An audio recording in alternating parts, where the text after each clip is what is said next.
Ladies and gentlemen, we are live. It's time. That's right, ladies and gentlemen. Welcome to Wrestling with Toxicity. Will Gray, yes, you are the first in chat, sir. So thank you for popping in. I am, of course, your host, Super Beard Vince Hoover, joined by Super Bro, a.k.a. the Booker, Jason Hoover, and everyone's favorite, Ginger Ninja, Jaxbo. We will be joined shortly by Comic Punk Guy, the host of the very successful debut episode yesterday of the Monday Night Punk Driver. What a wonderful show that was. And we will be kind of recapping quite a bit of that as well, because we did start off by talking about the Elimination Chamber, which is where we will start off tonight before we lead into the NXT watch-along. Now, if you are watching this, wherever you are watching this, make sure you open up multiple tabs. Go to twitch.tv/Panda Wrestling Company. Open up another tab. Twitch.tv/The Geeks and Noobs. Open up a third tab. YouTube.com/TGN Networks. Make sure you are following all of those. Hit the subscribe button on YouTube. Hit that thumbs up button. Hit that notification bell so you know every time we go live. If you're feeling ever so generous and can afford the $5 a month, please subscribe to one of the Twitch channels and then use your Prime subscription on the other. Make Jeffrey Bezos pay for it and stick it to the billionaires. So always keep that in mind as well. Now, can I just say something real quick? yes, of course. I feel like I'm in at the with the intro, I feel like I'm in like one of the Knives Out movie beginnings. That's kind of why I picked that song, because that's what it felt like to me. Very.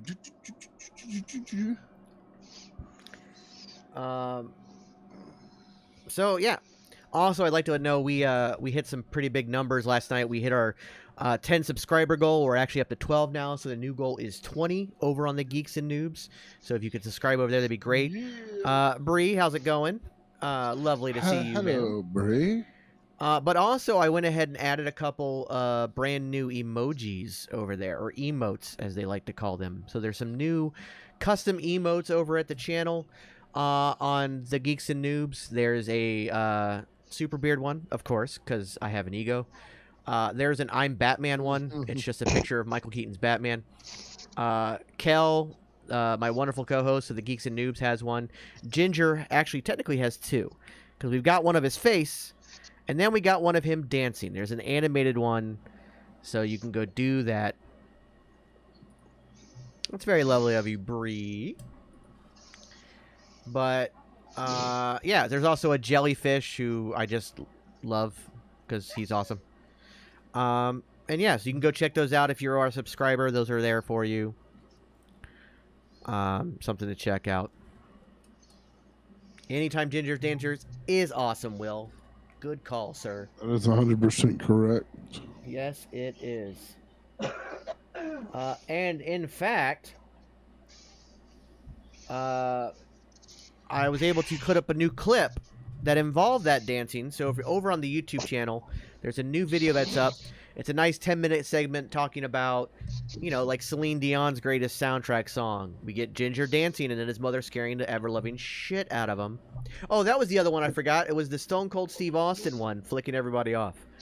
The FCFU emoji. That was the other one. But yeah, so you get a bit of us talking about Celine Dion. You get a bit of us talking about Mystery Men, Aerosmith, and a bit of trivia there that you may not have known. AJ said they had the time of their life last night, and we appreciate it. And AJ, you were a big part of that. You were a big part of the conversation, so I greatly appreciate that. Thank you very much, AJ. Were you doing homework? Yeah, I know. Last minute homework too. You procrastinator, you. Yeah, I was the same way. But yeah, we had a good time last week on the Geeks and News. We had a great time last night on the Punk Driver. Briscoe's daughters were released today. Really? Oh, that's awesome. They're both in wheelchairs. One of them's got pins in her legs. But they are out of the hospital. They still got a long road ahead of them. That is Yeah. that's it. Being out of the hospital is a big sign of positivity. Yeah. One. You always have Yes. to take the first step to get to the finish. Yeah. Yes, they have a long way to go, and they'll probably never fully recover, even like mainly emotionally. But the fact that they're out of the hospital is a very good sign, and we wish them all the best. And everything in mind goes to that. And of course, Jacksville, you're wearing a very special shirt today, which we will talk more about once a certain somebody gets here, because a certain somebody got it for you. So once they Yes. get here, we will indeed talk about that more. So that is great news. Also, any friends of the show who happen to be writers, looking for a kind of side gig thing, want to do some stuff in wrestling, the Will Gray, who's in the chat over at the Geeks and Noobs, is looking for some writers. So hit him up on TikTok or hit him up on his Twitch, and let him know you might be interested. He's definitely looking for some writers. Cough, cough, break, cough, cough. Well, I mean, if it wasn't for the fact that I'm still, I'm streaming 7 days a week and still actively trying to figure out how to start our own website, I'd probably join him too. But Will is good people, so definitely go give him a hand, see what you can do. Oh, of course, Will. Our It's my pleasure, pleasure. Will. My pleasure. What's What's up? Sierra Mist? Do you know how good it is to drink this? Probably as good as drinking a Starry. Probably. It's a Cristal soda right now. Anyone wants a bottle? I have a case of this. $1,000 a bottle. They don't even make this shit anymore. Don't say that. It'll happen. Well, they don't make it anymore. Sierra Mist is dead. They've completely rebranded it. So Sierra Mist, they don't make anymore. It's the exact same formula. It's the exact same drink. They just went with a new one. Oh, there's another one. Also, jump over to the Geeks and Noobs and hit Will Gray's name right there on the Twitch. Go to his Twitch channel. You want to go to Rivet City Radio. They are 7 followers away from hitting affiliate. Go do me a favor, give them a follow as well. So Rivet City Radio. In fact, let's give them a shout out in chat. You know something else Will should possibly look into is just because of the River City Radio is River City WrestleCon. Ooh, yeah. Will, it's going to be in Jacksonville. Daniel Bryan, Shakira. That's not her name. Paige. Shakira? That's her name. I don't know her actual name. Soraya. Hacksaw, JBL, Farouk. They've got some names announced. I'm just saying, buddy. It's in Florida. You can come up and hang out with me and Super Beer. Yeah, it's going to be a fun time. I don't know why it's not letting me shout out any channels. Let me figure this out. Make sure I get the name right now. No, I'm spelling it right. All right, talk amongst yourselves. Okay. That's what I was doing until you rudely interrupted. I didn't interrupt you. We're done talking, sir. Oh, that's a good point. So, Ginger, my friend, just to let you know, at Elimination Chamber, you went 4 for 5. Oh, that is very good. That still Yes, it means is. I'm ahead of somebody. Mm-hmm.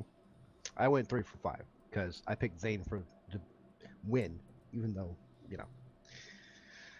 But the only 2 people that got the Edge Beth versus Judgment Day right in our little group were Husky and Tommy. That's it. Really? Yeah. Yeah, it's interesting. Everyone, because we all had this, I think we all had the same mindset is that, Rhea shouldn't be losing now since she's going to be going against Flair. Yeah, I do think, especially the interview she gave at the Rumble, I do, or at the Raw after the Elimination Chamber, I do feel like it might have hurt her a little bit, but not enough. Yeah. It's going to make this. It's not going to really hurt the story. Which, by the way, Bree, please message him. Do so, but don't forget that once we get our website up and running, that you're doing that with me. So, you belong to me, Bree. But do whatever you want. I don't know if you can say that. That's why I followed it up with a do whatever you want. Okay. But so we had the Elimination Chamber this past Saturday in one of what is the most emotionally draining watch-alongs I have ever done in my life. Like, Hey, I was Matt. watching it- You just walked into the standard stuff we're always doing. I was watching it at home and watching you guys at the same time, and it was like because I was ahead of you guys a little bit, so I Mhm. would see something and then look at you guys and see how you would react to something. I was like, oh, made it even better Real quick. for me. Comic Punk guy. What? As much as I love you being in chat, why are you not in this room, sir? What are you doing? Probably just got home. Maybe he looked like got his feet propped up. I've been messaging him. I know what he's doing. Yeah. I'm maybe, aware. Maybe he said, fuck that. Maybe I'm just going to prop my feet up. I knocked out. I don't blame you. You worked a lot of long hours at a very tedious job. CPG, buddy. Thank you again. I was laughing last night at you thinking you were my dad. Yeah, that was a very confusing point for a while there. It really was. Long day at work today. I get it. Dim boys. I'm even wearing my Dim Boys hat. Yeah, I believe, yes, he meant boys, not doys. But dim doys is kind of funny. It is. So, Like yeah, back to the Elimination Chamber. One hell of a pay-per-view. And it was like, you knew it was going to be good just because of the Sami Zayn Bloodline storyline. Like, that anticipation alone was going to be great. Mhm. But the fact that it was a banger from top to bottom.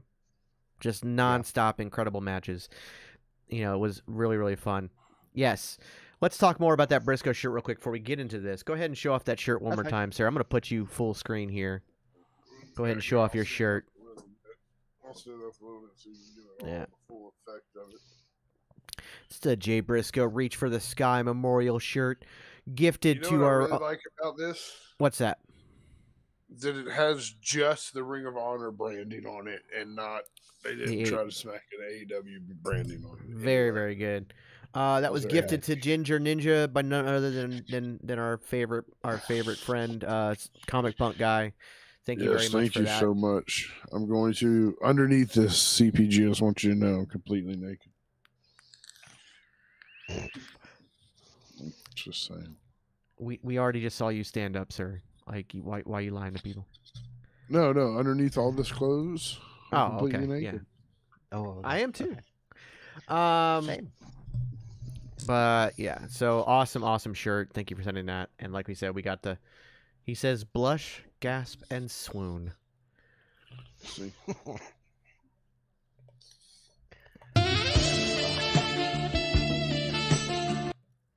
All right. Anyways.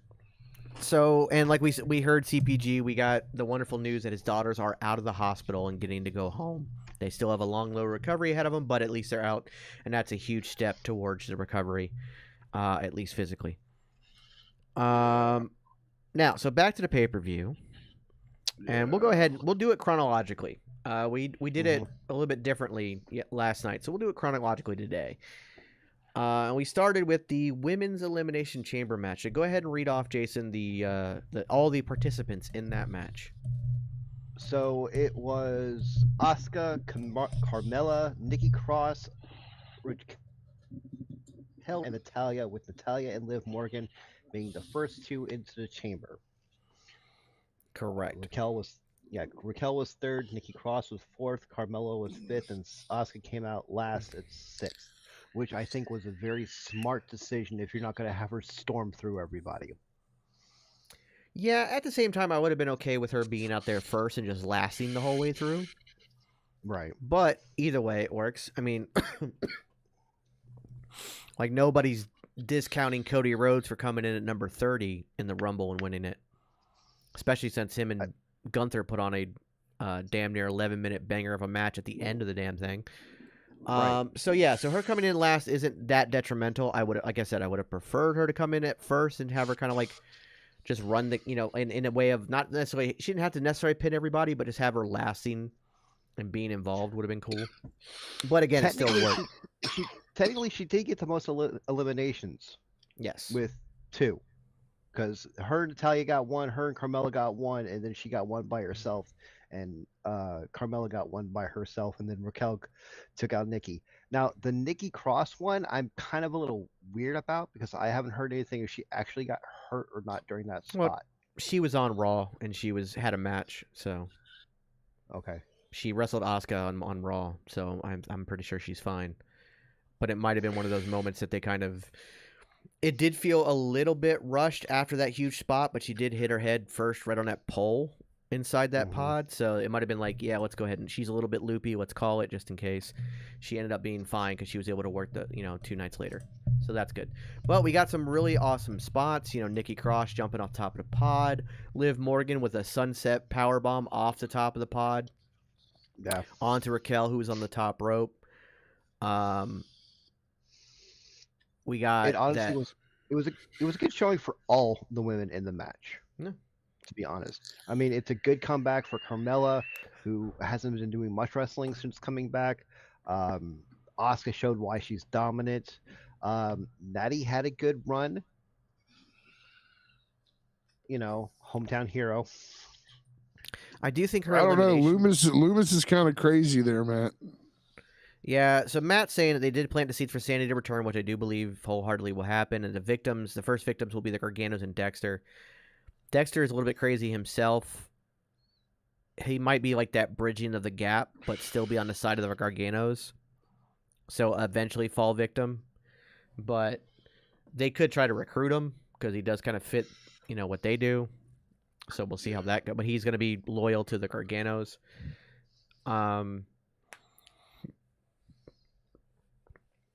So yeah, I think that the women's elimination chamber again was a good show. I did feel like Natalia's pin felt a little bit lackluster, and that's the only reason I can't give the match of 5 stars or 10 out of 10 or whatever you want to rate it. Because her exit felt a little bit, but Yeah. the kick after kick after kick after kick to Raquel, and then 2 people pinning her. That was good. Everybody looked strong in that. Liv Morgan passing out to a double submission. Yes. As much I would like to see Liv be the last one. Thank for you, Show Will. Asuka. Thank you. hopping for views, you dirty little show hopper, you. Because Nasty boy. let's copy what she did over at Royal Rumble. Let's get her next to last again. That would have been nice to see. But with her being double eliminated, it still shows her strength. Yeah, she had also already It made done a her whole look lot. to me, it made her look stronger than Raquel Rodriguez. Even though it took 2 people to pin her, this chick held 2 submissions. And passed out and didn't give up.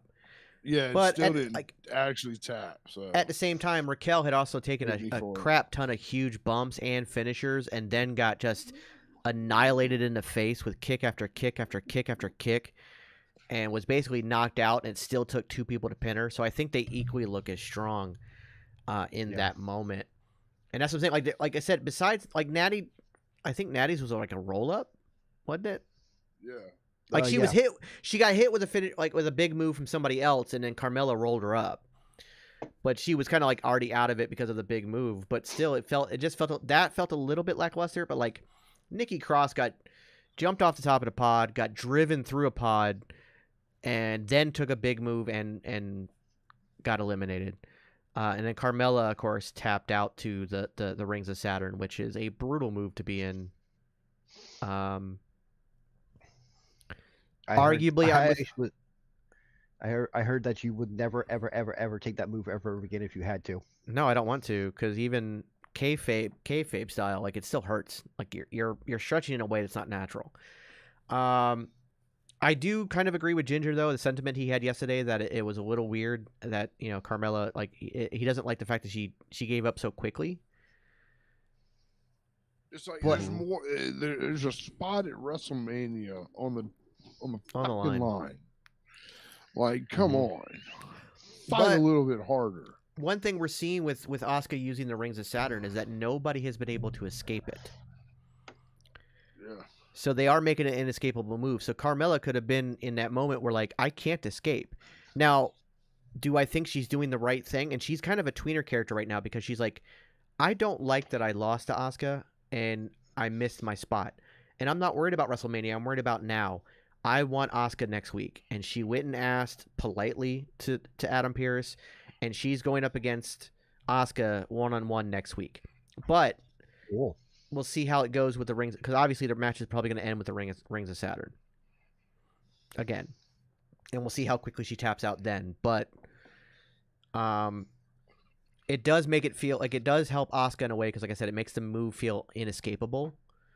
Mm-hmm. And there's like a panic once locked in. And so Carmella tapping quickly, because Nikki, even like last night, as crazy as she is, kind of it was kind of a rather, like, she held on a little bit longer than Carmella did, but not by much, and she still gave up rather quickly, but after a hard fought match. AJ says Natty was eliminated by a super kick from Carmella, and the ref counted fast. That ref counted fast all night long. That particular ref counts fast, and I'm not a fan of that. I mean, don't get me wrong. He was, his fast counting was every single time. Yeah, but it was still fast counting. Yeah, it's consistent.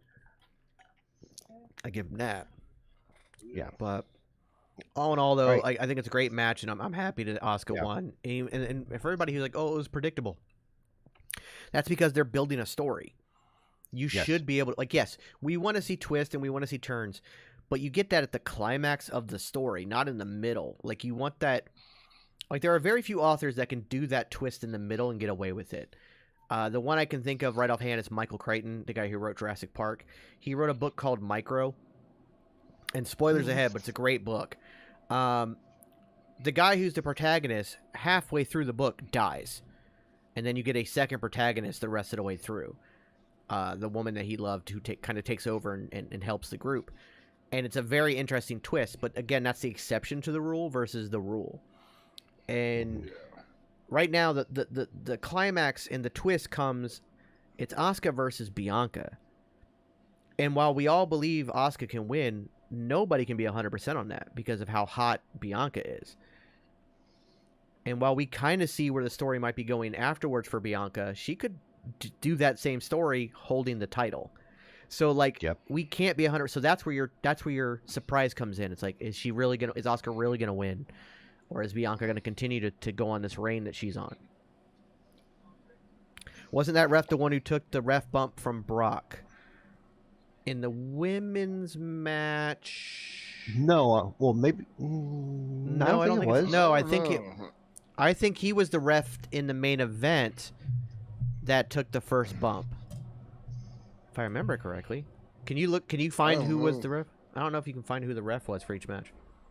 No, I don't remember. But, Asuka won. Again, great match. I think arguably the best women's elimination. I don't even know if I want to say arguably. Probably the best women's elimination match so far. I know that list isn't super long, but still, very good. I rated the women's chamber a 7.5 out of 10 on first viewing. Rewatching it, however, I want to raise that to an 8 out of 10. Honestly, I'd probably. I mean, on a 10 scale, I'd probably give it like an 8.5 to a 9, just because, like I said, like the Natty thing bothered me a bit. Other than that, it was a joke. Yeah, like I said, like her exit was like. But I believe, like, if I remember correctly, and I have to go back and watch it again, there was something that happened before the super kick.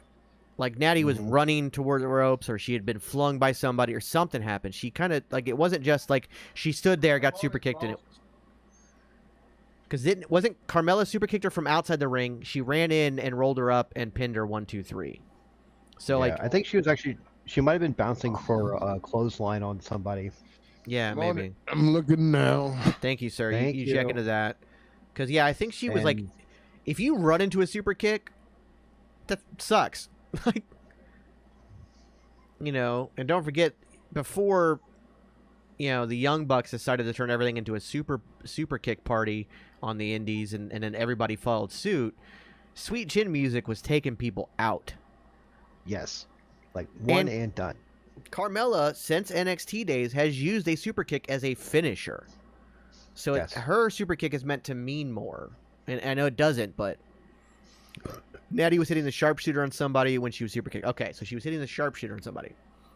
So Okay, she was so she was very distracted, open, hands. agree. She was distracted, hands down, leaning forward. Mm-hmm. So Very and open, again, very vulnerable. Carmella uses a super kick as a finisher. So it's meant to be a more devastating super kick than your standard Usos or Young Bucks or Dolph Ziggler or anybody else in the world that uses a super kick. It's meant to be somewhere, greater than that. Right. It still was weird though. Like I still don't like. I'm trying to justify it, but it still felt a little bit kind of weird. But yeah, it is what it is, and that's why I probably like an 8.5 to a 9 for me. Like again, great match all in all. And like it wasn't enough. It didn't pull me out of the match. No. Like it was a moment like, oh, what was that? That was weird, and then I was right back into it. So yeah. So our next match was Lashley versus Lesnar. I gave this match a 7, a 6.5 to 7. I was not happy with this match. This match should have been a lot more than it was. However, I do understand what they were trying to tell. The story they were trying to tell with this match is the fact that Lesnar had to basically cheat to get out of the Hurt Lock. yeah, You know. I actually am happy with. 3. I'm happy with what we got. Like I wasn't expecting a 20-minute match by any stretch of the imagination, and also like you said, it was about accomplishing a storyline. My only thing was I really thought that the hurt business was going to come out and be the ones to cause a distraction or something. Mm-hmm. Um, Like you almost put bonus points up on that. You were thinking that so strongly. yeah. Also, with what it set up for Monday Night Raw, I actually don't think, the more I've looked into it, Brock is supposed to show up on Monday Night Raw and accept Omos's challenge for WrestleMania. Facing. Well, here's the thing. I don't think Lashley accepts. I think he just goes out there and destroys Omos, and the Hurt Business has to come out and help. There's not a guarantee that it will be Lashley versus Bray Wyatt, because I don't like. At first we're like, oh, so this is, once they said we're challenging Brock, it felt like this was a determined thing. But the fact that they announced that Brock has to show up on Raw and accept the challenge means it's not a done deal. So we may not get Omos versus Brock Lesnar at WrestleMania. We may get something else. So I'm leaving that door open. And we'll see where it goes. But it's kind of a standard Brock Lesnar match nowadays.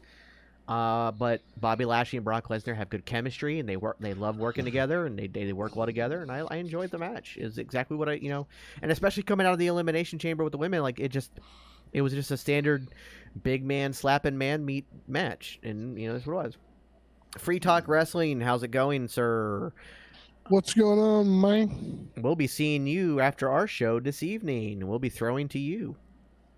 Yeah. By the way, everybody who's tuning in, if you're going to be able to do it, stick with us for the long haul and stick us out with the NXT watch along, which we greatly appreciate.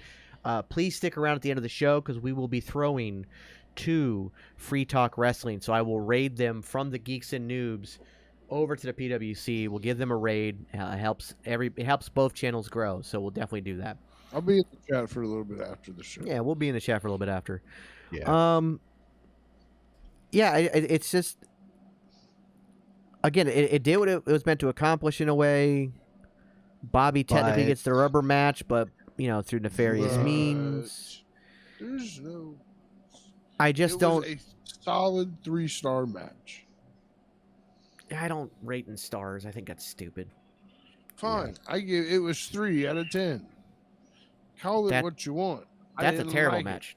That's a terrible match. A terrible match. I even gave it a 6.5 out of 10. No. 3 out of 10 means that's like a dump. I wanted a clear-cut winner to settle the rivalry. Now that, and I base mine on story-driven also, and it was a good match, yes, but the story taken away from it ruined it for me. Bobby has two wins, but they were never clean. But I think exactly. that's I wanted a clean win because someone was supposed to get destroyed because Bray Wyatt's supposed to face the winner. Yeah, but what I think the survivor of it. What we got was we didn't get a definitive and I think it's kind of the same thing kind of happened with Kevin and Sammy. We didn't get a definitive answer on the Hurt Business. Like we kind of were thinking. They're extending the story. And just like we thought, once Sammy lost and Kevin came out and made a save, we're all like, oh, it's definitely going to be Sammy versus Kevin. Sammy and Kevin versus the Usos. But after what Kevin said last night, you're now like, oh, how do we get there? How do they build? How do they rebuild that friendship before getting into this title match? And that's kind of what they're doing here with Brock and with Bobby, is that Bobby got the win, but he got it through nefarious reasons. And the Hurt Business, without Bobby, immediately jumped into challenging Brock, and they're like, so they're still rebuilding their trust again instead of just automatically like, oh, you came out and helped me, I trust you again. Just like the Sammy Kevin thing, they're doing the same thing with the Hurt Business. So I also look at this as a good metaphor for the fans of WWE and the WWE. I mean, the WWE is trying to earn our trust back. You know, after all the bad storylines, after all the bad things that happened and stuff like that. I think they're doing an amazing job at it. Well, they're all good, but I just didn't like the Lashley. I have no complaints other than that match. I am on the same page with you on that one. You know what I think makes it the most, and CPG brings up this point, I don't think we'd even be having this discussion about it being that weird or confusing if they hadn't done the insertion of Bray Wyatt on Friday night. Agreed. No, completely agreed with that. Had that one. not happened, I don't think we have this conversation. But the fact that like now we got to have Brock Lesnar's going to come out and either destroy Omos or like attempt to, and the rest of the Hurt Business comes out, but the whole time he's talking about Lashley, he's not talking about Omos. Like there's more to be built there. Maybe it ends up being a triple threat with Bray and Brock and Lashley, which I don't want. No, I don't want either. If you build the story correctly and it's another cinematic match, it depends on how they do it. Because like I said, that pitchback match, okay, but it's good. You know, maybe not have every match that Bray is in.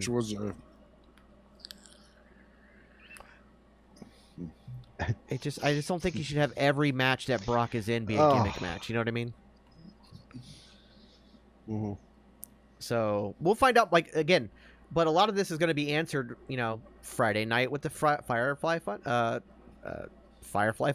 and in the coming weeks. So we might look back on this and go, oh, "Okay, I get it. Mm-hmm. So we don't know. That's why I'm open to it. I see where they're going with it. So I'm going to give it time. And we've got time until WrestleMania. So they've got weeks to work on this. Which is amazing in my opinion. Alright, so our next match is Edge and Beth Phoenix versus Judgment Day's Finn Balor and Rhea Ripley.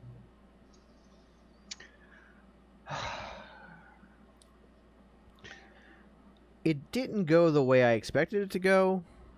No. And I'm not... You can tell that, not 100%. Predictions. Yeah, I'm not 100% happy with Rhea not getting the win there, but I think the match held up. The match was phenomenal. So many false finishes, and they made sense. Like it was done so well. The match was great, and what we got on Monday Night Raw to continue the story was just as good.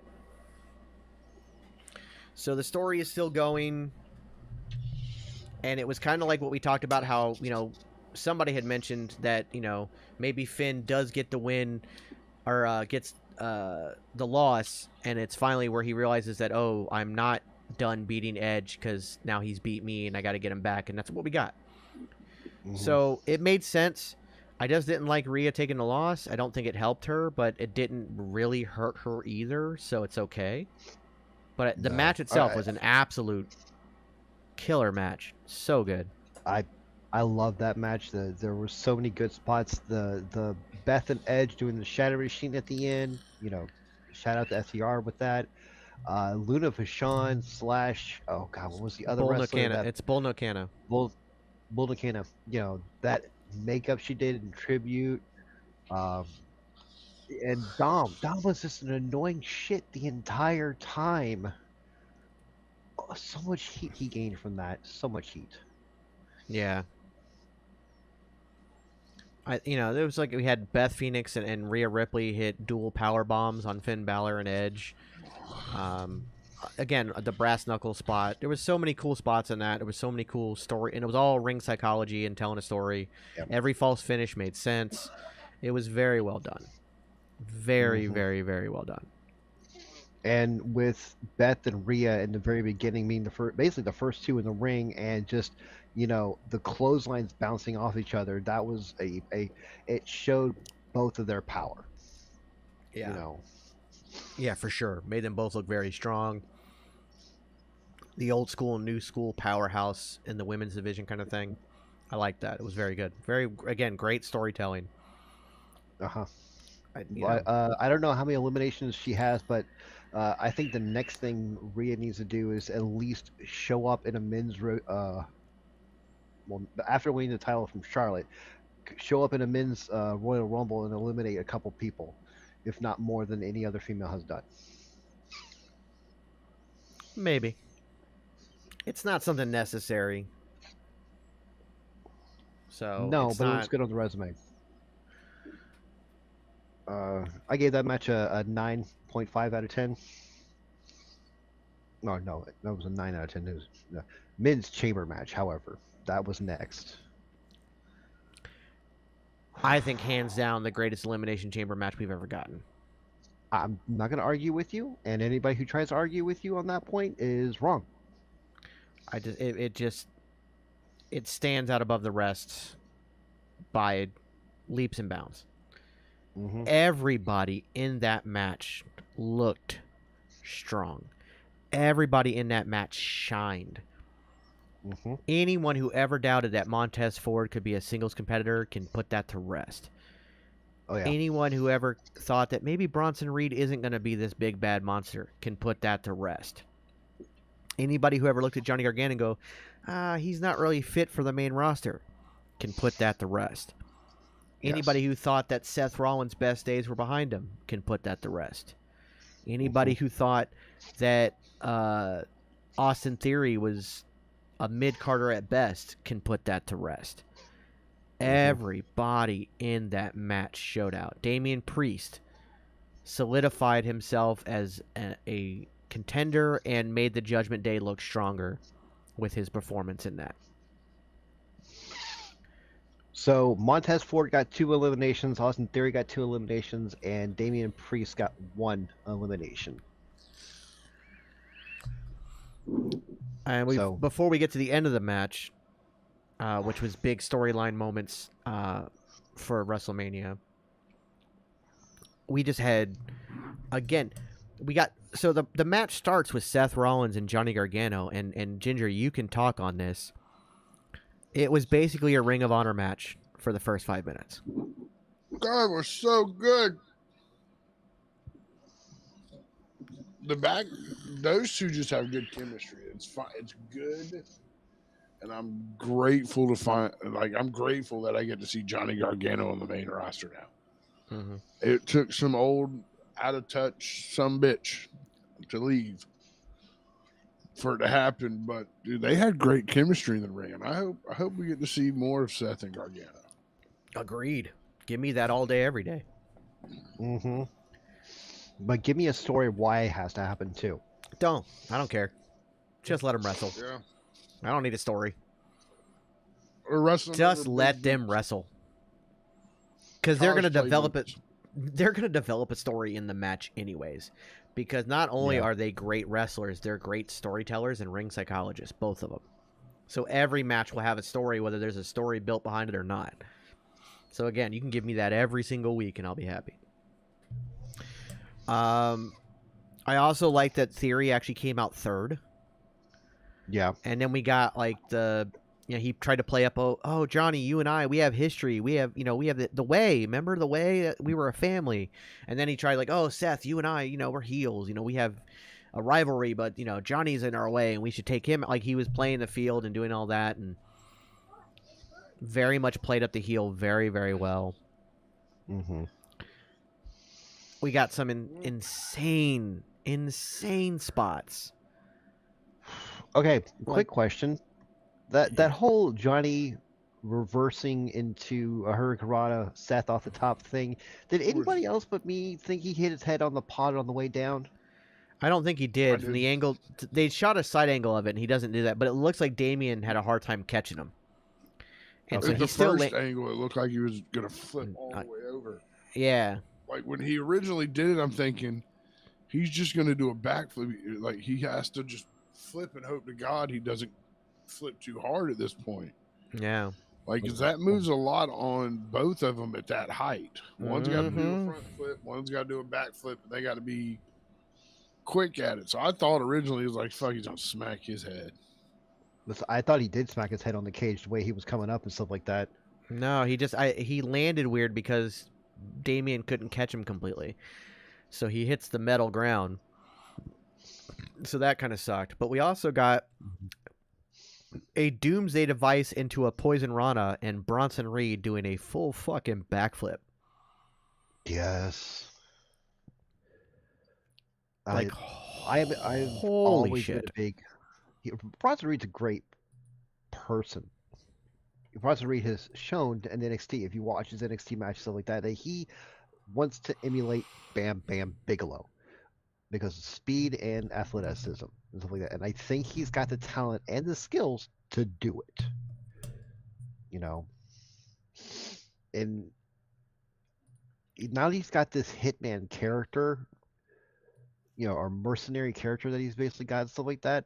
It works for him. It really does. Does that pay me the money? I think the mercenary thing was a one-off. Yeah, we'll see. Because he hasn't done it since. So I think that might have been just a one-off. Like, it was just like, Miz paid him to do it. It wasn't like, this is my job now, I'm a mercenary, pay me to do it. I think it was more of a, the Miz just like, hey, I'll pay you if you want to go do this. And he pretended to be his friend and whatnot. But, like, I think that was just kind of more of a one-off because he's had a bunch of matches, but he's not been paid by that anyway. They could always bring up later down the road just if they need for storylines and stuff like that. Hey, Coach Ron, how's it going? But let's see. And the thing that gets me, Montez Ford is afraid of heights.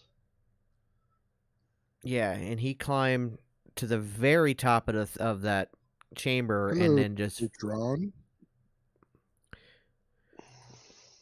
He just dropped. But like he did just a rings flip turn, laying flat out, stomach down, hands in the bed, and just let go.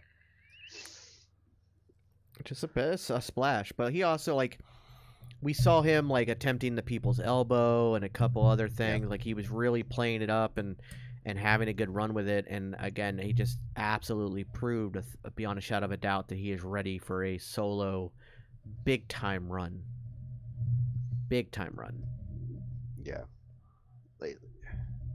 I'm afraid for not Montez. What is this? Angelo Dawkins. I am afraid for Angelo Dawkins getting lost in the shuffle because of this. Because I know Angelo Dawkins can do the job too. Well, I think that's part of what they've been trying to show lately is the fact that Dawkins is more than just a hot tag, few moves guy. Like he's been doing a lot more, and they've been showing that he can handle his own. He's had a couple solo matches himself. Him versus Seth Rollins was amazing. So I think that they're trying to make sure that he's not lost in the sauce by setting him up. Who was your standout from the men's elimination chamber, Ginger? Gargano. Yeah, it's hard to argue. It's hard to argue anybody, really. It's hard to argue this was not the best elimination chamber in the history of men's elimination chamber. Yeah, Ty brings up a good point. The fact that you can't remember Dawkins' name is what scares me too, Jason. I Yeah. agree, and that even with my memory problems stuff like that, it's still one of those things, you know. Yeah, I feel like that match, like I said, it solidified everybody as a big time player in that match. Nobody looked weak. Everybody improved from that match. They only went up. Their stock only went up, whatever you want to call it. But okay, Coach Ron, let's get that charger going. But yeah, I mean, it just everybody looks strong. If you picked anybody, like, oh, who was your standout? Whoever you picked, you're just like, yeah, I get it. Yeah. And then of course we got, so the final three are Montez, Theory, and Rollins. Theory tries to get in the ring. Rollins hits a curb stomp or not Theory. Ford tries to get in the ring. Rollins hits a curb stomp on Ford. Theory takes the chance to roll him up. They do a kayfabe injury where the doctors are having to come in and check on him. That leaves the cage door open for quite a bit of time. And then sure enough, none other than Logan Paul runs in, hits a beautiful buckshot lariat, and then a curb stomp on Rollins. And this allows Theory to hit the A-Town down and win. Setting up Logan Paul versus Seth Rollins at WrestleMania. And I have to completely agree with you on a statement. Once he can get the follow through on that clothesline after the flip, his buckshot will be almost completely perfect. Yeah, it would be. Yeah, like as long as he scary to say his buckshot's better than Hangman's. But it is. I mean, his flip is more fluid and like just pure movement into a step run. See, with Hangman's, I have always watched him do that buckshot, and I'm like, I've never understood the move because it's like he flips over, and there's a full pause before he runs for the clothesline. Like, well, then why did you flip? It's just It's just a running clothesline at that point. Logan is able to flip into step and hit. He just has to follow through with the clothesline because right now he's just letting his arm go, and he's letting, once it hits the guy, to bounce off. Once he learns to follow through with the clothesline, which I'm sure Seth will work with him on that, it's going to be the prettiest and most devastating looking buckshot lariat that's out there. And I'm sure it's going to have a different name. I'm sure Logan will have a different name for it. But I am super excited for this match. And I say you put it on night one, match one, and let them go tear the house down and make everybody follow them. You set the standard for the entire weekend with that match because they are going to blow the roof off that place. I'm sure of it. Mm-hmm.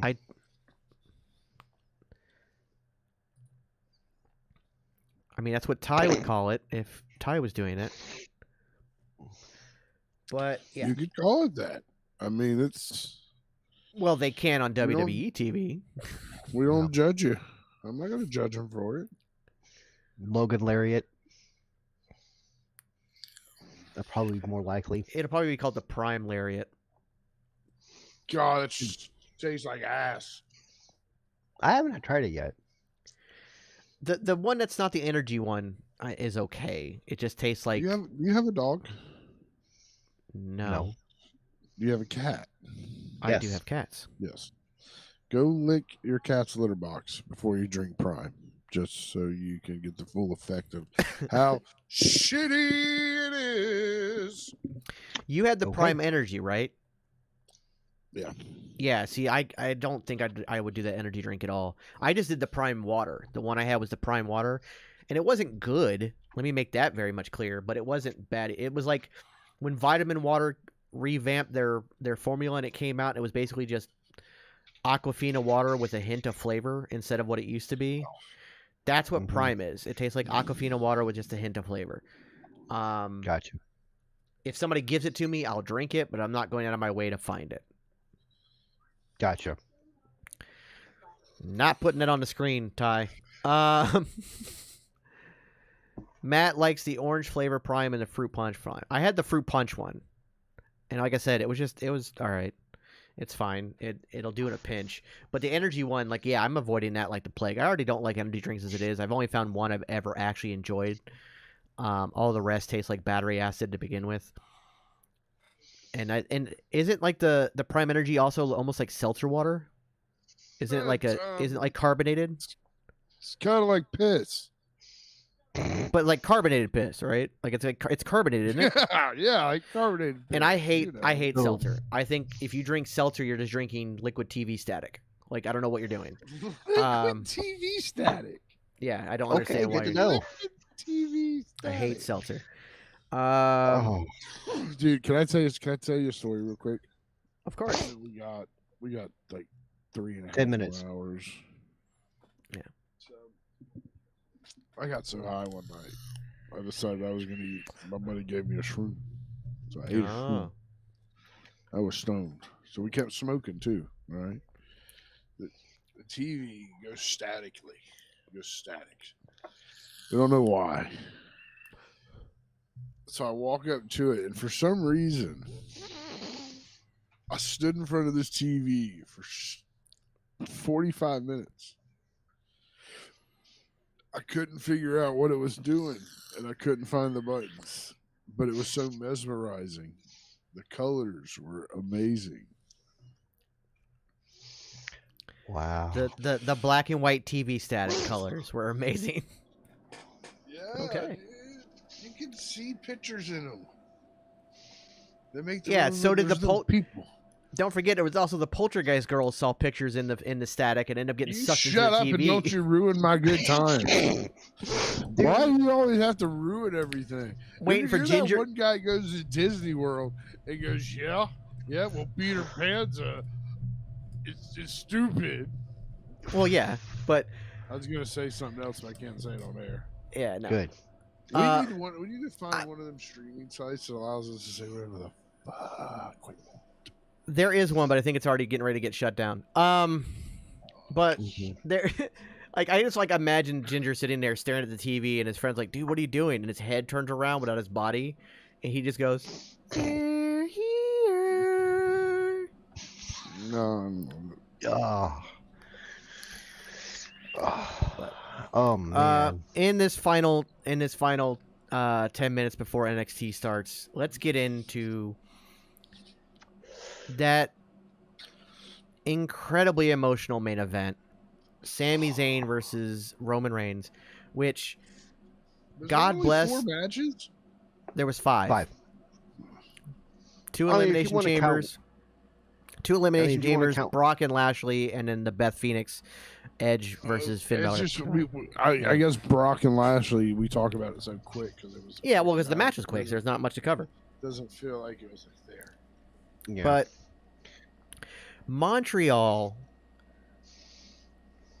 proved that they are one of the absolute best wrestling towns this past weekend, both Friday night and Saturday night. First off, Saturday night, they were hot from start to finish. But then when Sammy came out, you'd have thought that they had just showed up. Because that place exploded. We had 51,000 people at the Royal Rumble that Jackson and I were at in Texas. There were only 20,000 people in Montreal. They were way louder in Montreal. Way louder. Yes, that is absolutely true. Roman did piss off more Canadians than Trudeau. Absolutely. But Yeah. like that place was 10 times louder with less than half the people. And again, from start to finish, they were hot. They never stopped, but they flat out just exploded when Sammy his music hit and they got loud, but then he walked out from the entranceway and that place just lost their shit. Erupted. Erupted. So we get the match. It's back and forth. Sammy gets a visual pinfall of up to a 10 count on Roman, but after a ref bump, so there was no ref, but he still looked strong because he got that 10 count pin on him. Yes. We get a second ref bump. Jimmy Uso shows up. The whole bloodline situation goes down. A chair gets involved, and then Jey Uso comes out. Now, before we totally die in that. I have great eyes. Thank you. Before we dive fully into that, can we just talk about how Sammy went out there and had the match of his life? Gave it his Yes. all. Put it Yes. all on the line. And like, I have to be honest, like Roman's fantastic. But at the same time, I don't think he's the greatest dance partner for a lot of people. And yet Sammy went out there and I said, put on the match of his life, made Roman look good, the whole thing, the delivery of the whole situation was just amazing. We got some old school El Generico moves, like the dive through the rope, well, the attempt at the dive through the rope DDT that Roman cut off, but he ended up getting that steel burn on his chest. That sucks. Yeah, I was feeling that for sure. But like, he had Roman's number on multiple occasions. We had very great near falls. Again, we had that visual pin count without the ref there, but Sammy very much pinned him. And it led to, like I said, Jimmy came out after the second ref bump. Or no, after the first ref bump, he came out. There was a second ref bump. The chair got involved. Jay came out, stood between Roman and Sammy. Roman crumbled even more a bit. His foundation crumbled more because he was then pie-facing Jay, making him like, you gotta pick him or me, pick your family, give him the chair. Jay wouldn't swing. He starts pie-facing him. Jay leaves, showing that the foundation of the bloodline is crumbling even more. But Roman picks up the win after annihilating Sami Zayn with a chair. And if you saw the pictures of his back, holy shit. I'd like to point out I called that Roman Reigns is going to beat the ever living shit out of Sami Zayn. Yeah, I think we all did. I think for the most part we all did. And Roman gets the win, but then Kevin Owens makes the save.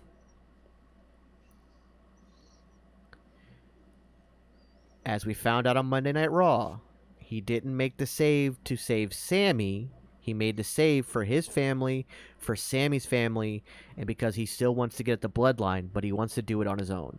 So again, it wasn't a, we're in Canada, let's hug it out and we're friends again situation. It was like, no, I still don't trust you. I'm done with you. I'm sticking by my word. So it's again, slow build to WrestleMania. Because again, I think we still have until April 1st. We're only mostly through February, so you still got over a month to go. So yeah, we're really looking at a slow build on that, but it'll play out over Raw and SmackDown because Kevin Owens is technically Raw, Sami Zayn is SmackDown. They'll probably play it out over both shows. We got the start of it this past Monday night with another great promo from him. At the same time, we're all ready for Roman Reigns versus Cody Rhodes. Yep. Once again, another great promo between Paul Heyman and Cody Rhodes on Monday night. And even Cody said it. We will eventually meet face-to-face, probably sooner rather than later. They've never been in the ring together. Since Cody's return, that is. They've never been in the ring together. Yeah. And yet it's the most anticipated match. That storyline is so crazy. And it's all built off these promos. And we're seeing truly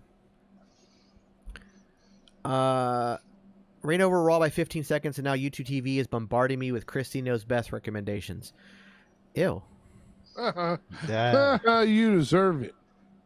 Actually, no one deserves that. CPG. No one deserves it. The fact that they even released that last season of that show blows my mind. Same here. But Roman versus Sammy, to me, had absolutely everything it needed to be to keep all three stories going. The Sammy Kevin story, the Roman story, and the Roman Cody story. And the faces that Roman was making during that whole had to be at least 5 to 8 minutes at the beginning where they didn't even touch, and the crowd was just going nuts in the faces of Roman, like, you disrespectful son of a bitches. After everything I've given you. Yeah, the gaslighting has not stopped. Roman is a master manipulator and gaslighter and has proven himself beyond a shadow of a doubt as just one of the most manipulative villains in modern wrestling, and really cemented himself in the history books for sure. Beyond a shadow of a doubt, first ballot Hall of Famer, Roman Reigns. Beyond a shadow of a doubt. Even if he never wins another title from here on out, if he loses to Cody and we never see him in a title picture again, doesn't matter. No. Record-setting title reign, longest reign in modern history. There's just and just one of the greatest storylines in the history of all of wrestling with the Bloodline. So there's just no there's no dying. So as we're doing that, NXT is getting started, and they've got a pretty good card on NXT. It looks like this week as well. We got Braun Breaker versus Jinder Mahal. Don't know how that's going to go. We'll see. But we got Indy Hartwell versus JC Jane. We got the Women of Diamond Mine versus Alba Fire and crap, her name just escaped me. Her new tag team partner, the girl. Oh God, it just completely escaped me. But we also got Chase U versus Schism. We got Dragunov versus Tripp Williams. It looks like a very good NXT card. And we're going to start off with Trick Williams versus Dragunov. This should... Fuck Trick Williams up. Yeah? Yeah. Well, I'm hoping Trick actually gets a good showing on this. I think he will. Because he needs a reason to come up with Carmelo Hayes. I don't think he's showed him enough of himself yet to be able to go, hey, I deserve to be on the main roster with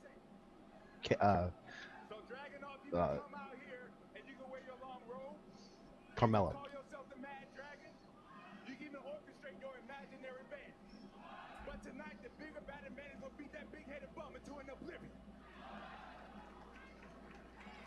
I think we could see Tripp maybe turn on Carmelo after he wins the title. Not immediately, but eventually during the run.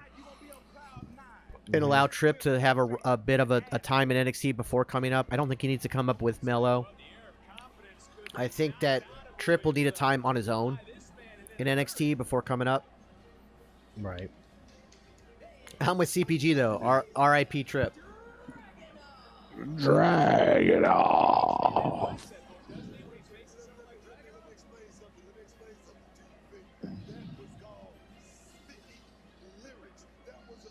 You know, for me, honestly, this sets up a good feud for Carmelo Hayes after he wins the title from Braun Breaker.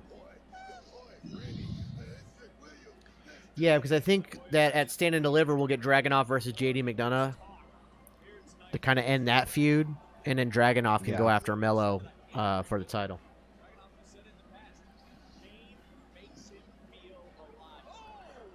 I mean, that's a possibility too, Matt. I mean, JD could get involved and cost Dragunov the match, and that helps elevate Williams and sets up their feud. So I just did the math. If Roman does not lose any of his titles by the time WrestleMania hits, it's going to be 945 days holding the belts. Yeah. Everyone thinks he's going to get to 1,000. No. Yeah, no, I understand that. Like, they're going to let him get to 1,000. He's going to be so close. So? That's the point. You don't ruin a massive storyline and a build you've been doing for a year with Cody and almost 3 years with Roman to hit 1,000. No, that's not a reason to do that. Mm-mm. I mean, if we were in the Vince era still, I could see it happening, but we're not. Yeah, Vince would care more about that. Roman's already set a record. Hitting 1,000 doesn't make a damn bit of difference. At that point, it's just a number. Yeah.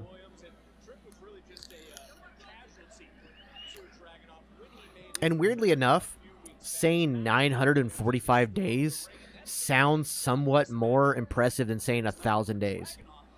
Like, it just sounds better. So that'll be fine. Ooh, take down. Or JD beats Dragunov at Stand and Deliver to send Dragunov to the main roster to be the one who wins the IC title off of Sheamus at SummerSlam. Maybe. However, I don't think so.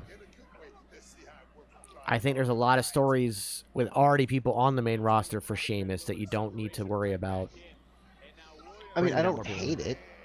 I don't hate it either, but at the same time, like, Dragunov, I think, needs to win the NXT World title and have a decent run with it as well. Yeah, you've already proven to me that he can be the guy. Let him be the guy in the States. Yeah. Yeah. I mean, people are still talking about the Gunther Dragunov fight. That Oh, yeah. brutal match. You know? So they still got that in their heads when they talk about him. But do you want to see that on the main roster right now? No, there's Or a lot of wait. other people I want to. Yeah, like, there's a lot of other things, and Dragunov's young, man. So it's like, no need to. He's coming off an injury. Let him have his time in NXT like he's supposed to have. He would be a good person to take the title off of Mello to send Mello to the main roster. Dragunov holds a win over Gunther. Big deal. Yeah, it is a big deal. 2. You gotta realize Gunther's Dragunov is one that took the title basically off of Gunther, who held it for almost as long. I knew what you meant. I knew what you meant, CPG. Yeah. Yeah. Sometimes text you can't get the sarcasm in text. But I knew what he meant. We go back and forth, We go to the left and the right. To the left and the right. Ugh. Why would you hit him in the back? Let me give you a glimpse into how it is to watch wrestling with my mom. Why is he wearing just his undergarments? What did he do? What did he do to him to make him want to hurt him so bad? Mom, they're getting paid to do this. That man just looks like he's just mean. Like, it's great watching wrestling with my mom. Honestly, though, this match is showing me that Trick does need a little bit more practice in ring time, stuff like that. He does look a little rusty. Doesn't to me. It looks to me like he's holding his own. He has been on par. He has been on point. He has been on time. Those are 3 pillars that were taught to me at the Steve Kern School of Hard Knocks. On point, on par, on time.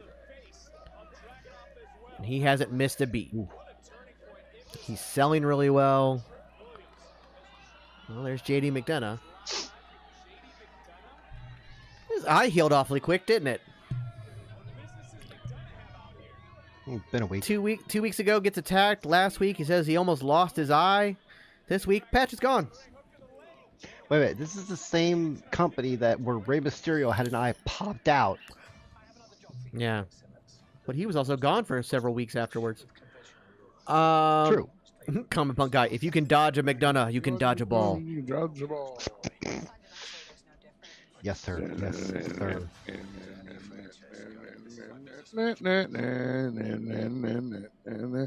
You know what I need to look up? What do you need to look up? I need someone to give me one of them snack websites where you order like random snacks from around the world. Well, I know there's one for Japan has one that does like snacks from all these mom and pop stores in Japan, and it's a monthly box, and they do different Snack packages. box. I think there's one that does like Snack Crate, a monthly. Yeah, but is it all American? Like, isn't Snack Crate all American snacks? What is that Japanese one called? Not an ad, by the way. But we do love your product. What's up, man? What's going on? All wrestling for life. Here, my in the house. It's called Boxu. It's No, BOKKSU. I don't want just Japanese ones, though. Well, that's a good one to start with. It is a good one to start with. No, this one comes from snacks from Italy, Australia. Oh, there you go. You get snacks from all around the world in this Although one. most of the Australian ones might be Vegemite. Huh. Ugh. This box is out of Canada, so it would take me forever to get it. We'll get it once a month. I know they ship to Canada. Thank you all, Wrestling for Life. Appreciate it. We'll be throwing to your show this evening and rating you from the Geeks and Noobs. So we should be able to give you some extra viewers there. A long-ass commercial break. And again, the picture-in-picture. All right, honest feelings about picture-in-picture. I hate it. Dude, we were watching Raw last night, and it felt like everything was just picture-in-picture. Three. All night long. 3 picture-in-picture commercial breaks during the main event. 3. That's Just the main event. Your main event should be sponsored every show. yes. So you can not have commercials during it. But like a match like this, like, plan your commercials better. Like, you know, when you're like, the commercial should have happened before the match started or whatnot. Like, oh, no, no. Oh my God.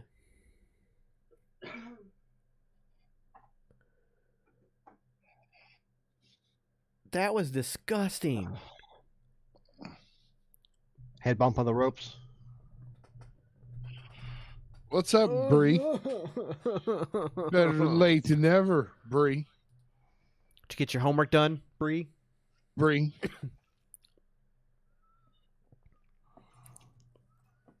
That was It's gross. consistently not working.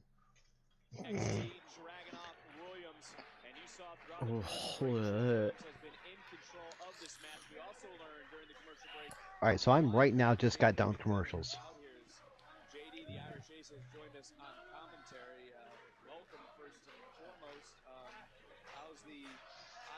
Hell no, I didn't. I'm still working on it.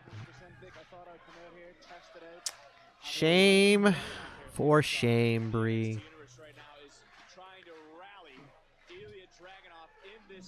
I can't get over that bump on that rope like that, which, I mean, I know he took it on purpose, but here it is right here on the replay.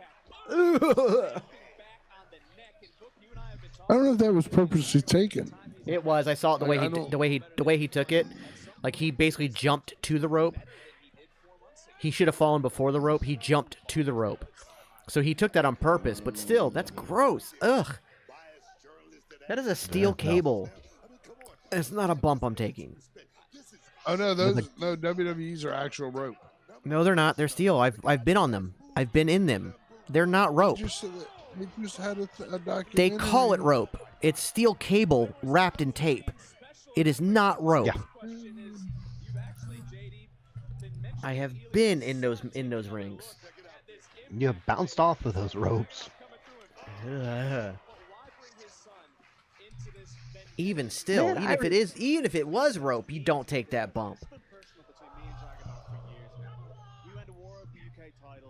I remember me and Costa setting up the ring for your federation back in the day, and I'm like, ow. Oh, no.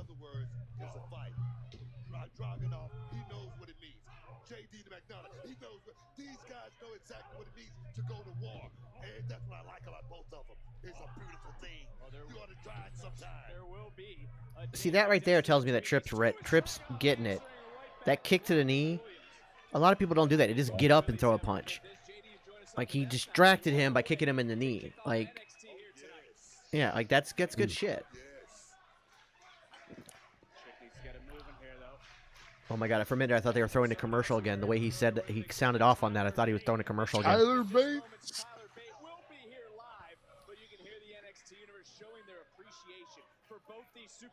This is a very good match. Just don't go to commercial again. Please don't. So close to gold, been so close to glory with this one man sitting right to my left. JD McDonough put a stop on all that. And that's what I love about this competition here in NXT. Well, you certainly are getting an eye, no pun intended, on Dragunov in this moment. And you've been nodding. You've almost been smiling at some of the pain that Dragunov has been dishing out and also inflict cover. An interesting neck breaker. I like that. Your boy Dragunov nearly lost there to Trick Williams. I am so impressed with Trick Williams here tonight. He's on his A game, Vic. He looks great, though. He's in his own. He looks great. He's in his own zone. Well, he said he would. If you watch Legends of Wrestling Roundtable, you can tell it's Steel Cable when they talked about the outside venues. They show a clip of them setting up the ring for Mania 9. Yeah. Of Trick Williams. Williams, was looking for that knockout blow. Gets caught. Gets planted. Cover. Count. Near falling.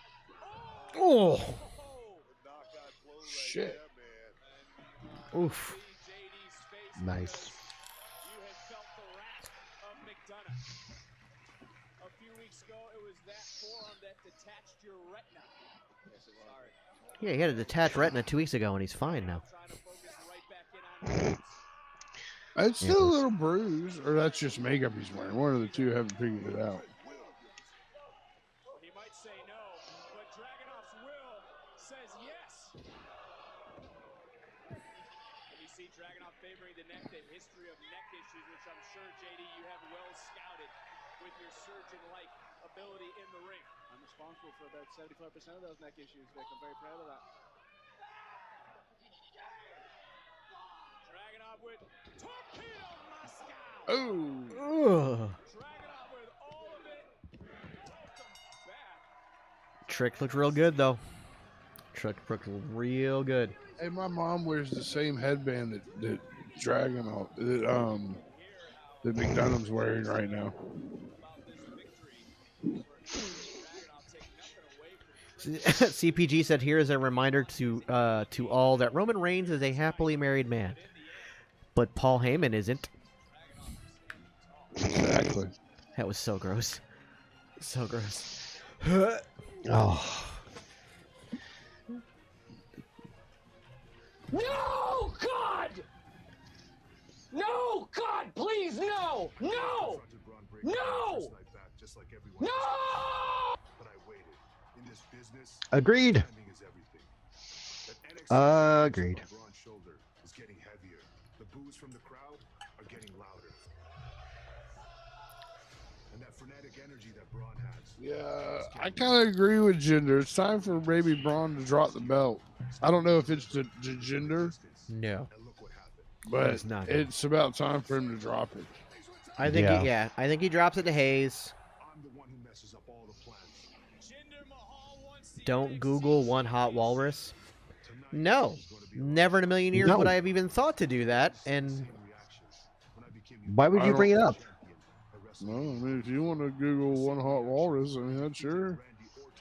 I'm not going to shame you. I made a career out of shocking victories. And tonight, get ready for the next one. As I become the new NXT champion. Hey Brooks, it's Fallon. Again. Listen, I'm sorry about Valentine's Day, but I promise I was coming from a good place. Please text or call me back. I'm sorry. He's still not answering, right? No.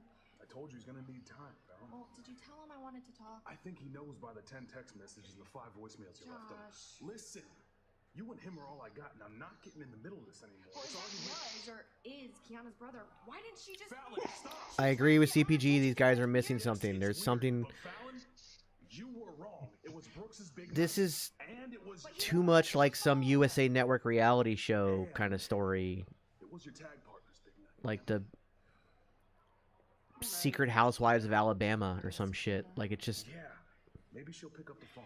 No, I'm gonna do this in person. You don't leave your belt just sitting around there, ma'am. Can't trust people. Yeah, they need just a little something extra. The whole weird love triangle thing isn't working. Well, hey Matt, we ain't gonna kink shame you. I mean, Yeah. Not everybody has To good each their taste. own. Not everybody has good taste. I'm just kidding. But it honestly feels like it's an extension of Chris Lee Knows Best, and that's what I hate about it the most.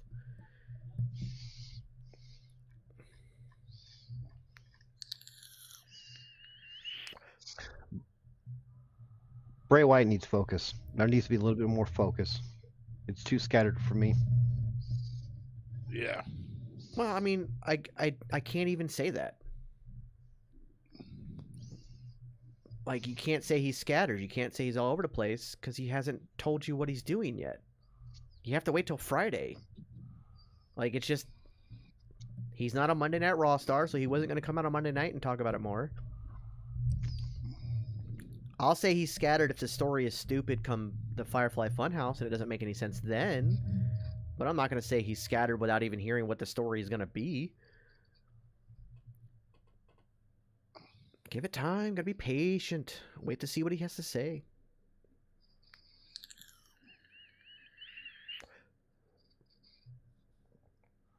Give him time. I agree. We went from the pitch black match into then him coming back, and we don't know why him and Uncle Howdy are made up or anything. But again, we've only seen one segment since. Let's give it time. Let's allow them to actually explain what's going on instead of just making assumptions and then being confused, which is all we're doing right now. Me included. I don't know what the hell's going on, but I'm not going to be like, oh, it's scattered. No, it's not scattered. We just haven't heard anything.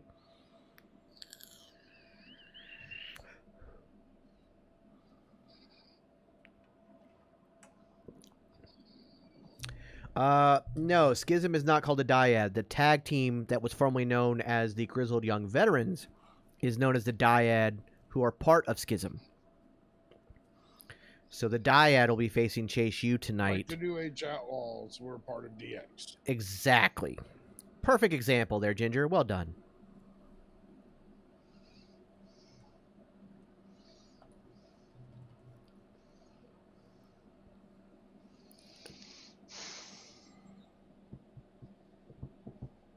Yeah, I'm still not 100% sold on changing the Grizzled Young Veterans like that, but I think Schism is starting to work well, and like this match tonight should maybe help kind of push that along further. Hopefully. Possibly.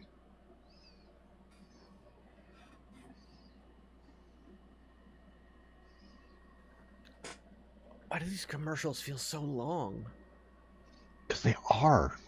Because you only actually get to watch 20 minutes of wrestling. So long.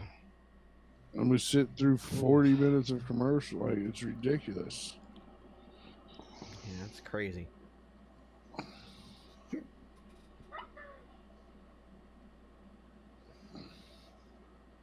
Oh, look, it's CPG's favorite show, Chris Lee's Know Best.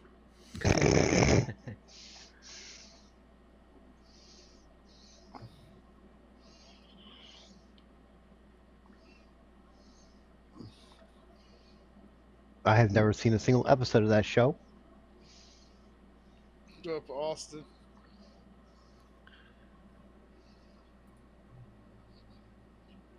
Oh, it looks like Little Beard, Medium Beard, and Super Beard. Yeah, pretty much. Pretty much. I don't want that. You ever slept on your arm and wake up the next day just like painful? Yeah. Mm-hmm. Takes the whole day. I'm to doing pretty recover. good tonight. I'm just, you know me, also chilling, smoking. Yes, of course. Okay, sit down.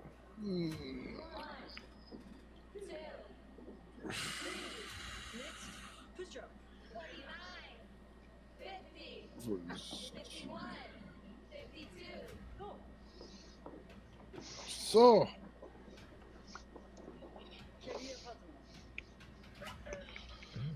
carry your partner.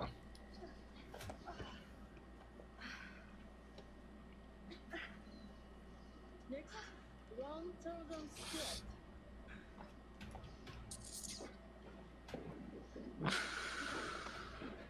I picture that's how real wrestling school goes. A lot of drop-offs. Oh yeah. 337. 703. 1104. I love Hindu squats, man. They are horrible. They suck ass, but man, are they effective. We used to do 500 of those bitches a day at wrestling class. I can see it. Not all at once, mind you, but That was just a warm up. Now, really begin. NXT tonight, Austin's going pretty decently. It's It's a quiet show. We've only had one match at about 6,000 flipping commercials, man. yeah. 2 long Joe Gacy's promos. great, and so are Grizzled Young Veterans, but I'm interested to see what the Pebble does. Ava Rain, I think is going to work out very well. She's really fallen into this character quite well. I think she's going to do a good job.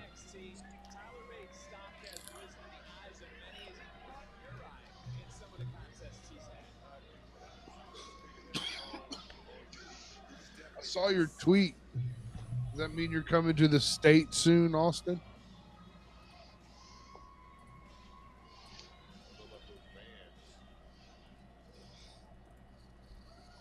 Hello, big strong boys and girls. Yes. There is wrestling happening on a promo show. Man of many words, often I am not. But I couldn't help but sense some good vibes, so I thought I'd come out here and share a piece of gratitude. He looks like if Charlie Hunnam, isn't that what the guy from Sons of Anarchy's name is? Yeah. Yeah. He looks like Charlie Hunnam had a little brother. To being here full time in the USA, I must say. Check the private chat, Ginger.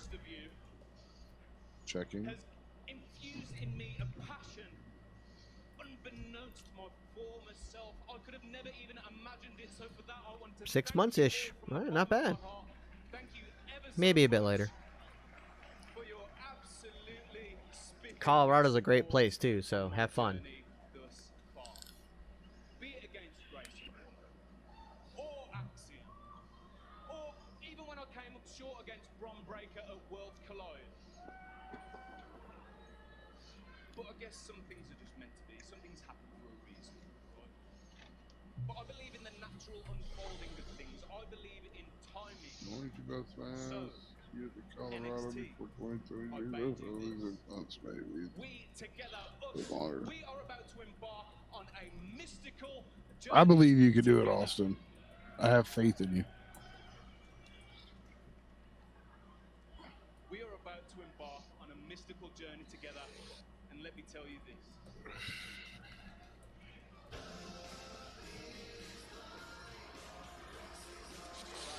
Ooh. Joe Gacy versus Tyler Bate at Stand and Deliver? Maybe.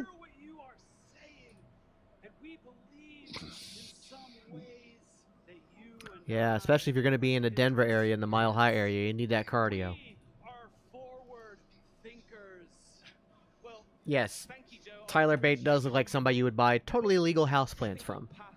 I'm drinking whatever concoction it is that you've given your mates.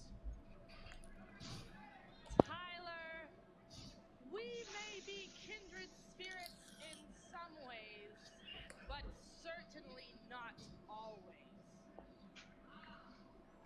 You're funny, Tyler. And you're right. How tall is she? A man takes She's pretty tall. does matter.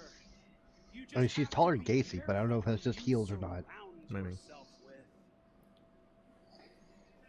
These people, they won't help you. The schism is a true family. While you left yours all the way across the ocean. Do you think Schism recruits another person or no? Preach togetherness Maybe. in the face division. We gave Thea just a glimpse of what life could be like with us. And She's maybe approximately 5'10". you would Yeah, like then it's got to be feel the heels. power of our division right now. Heed our message. You are all alone. Think Thea Hale turns on Chase U? I hope not. Not yet. I love her in Chase U. I mean, I can see it. I see where you're coming from, Matt. I kind of thought that too, but I just hope I'm wrong. Chase you. And not a moment too late. Do we maybe turn the tag team match into a 6-man tag by adding Joe Gacy and Tyler Bate to it? Nah, Bates isn't in correct gear. Yeah, they just said it's next, so they're not going to do that. But he'll be on the outside to help deal with Gacy. Yeah. How did we get here?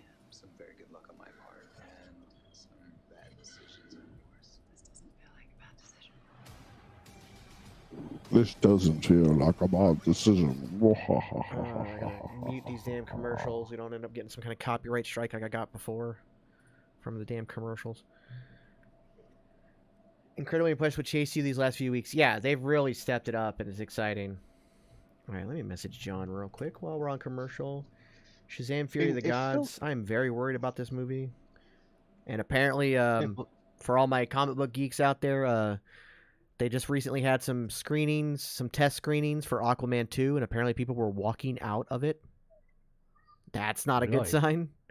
That is so rare on a test screening to walk out, because people know going in that it may not be the end-all be-all version of it, and they usually stick it out even if it's bad.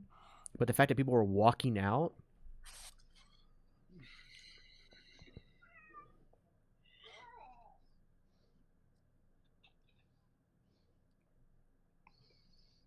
And the thing is with Chase U, the lead guy, Agent Chase,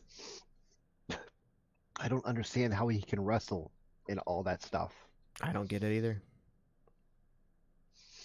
I mean, we say it every time we see him, but it's still worth saying. He's a masterpiece. What I really, really want, I'll tell me what you want, what you really, really want. I want to really, really, really want is a good thing. My friend.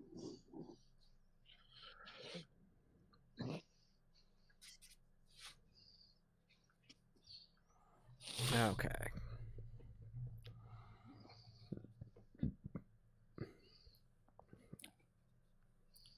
Do you guys think that Chase U could make it on the main roster? I do, but they would kind of be in the same boat as like Alpha Academy or Maximum Male Models. They would be very much stuck in the goofy mid card. Backstage gimmicks.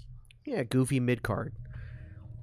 Which I mean, you have to fill that spot. Like, not everybody can be world champion bound. You know what I mean? Like, not everybody can be there. Oh, yeah. But it would still give you, as long as you let them continue to have good matches when they go out there, you still have somebody. You have another team that you can put into the tag team title picture when you do tournaments and gauntlets and stuff. You don't really expect them to win. Every now and then they could maybe get that surprise win of a gauntlet or a tournament and then go after whoever's the tag champions and obviously not win there. But it gives you another team that is a solid team. Hey, Jax, Ty thinks you're schizophrenic. No, I just jump all over the place.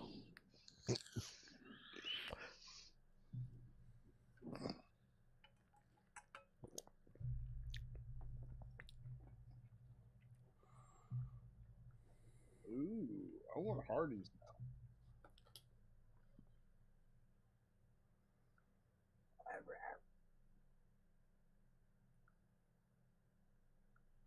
Chase you. Chase you. Chase you. Chase you. Oops. Wrong button. For Tyler Bate. And you know what? You heard from Schism. I can't imagine what the Schism showed. Thea Hale, which really has fired up. What does schism mean? It's like a rift. Cigarette? No, rift. R-I-F-T. Like a rift in space-time. Okay, I don't know. Chase's shoes, though. I mean, what went through your boogeyman abducted Queen Charlotte? What did you just say? Don't ever say that name ever again, Vic. Don't ever say the boogeyman's name ever again. My wife is still tormented from that day, from that moment. Okay, so what went through your mind? Because obviously it still weighs on you. So the exact definition of a schism is a split or division between strongly opposed sections or parties caused by differences in opinion or belief. The widening schism between church leaders and politicians is an example.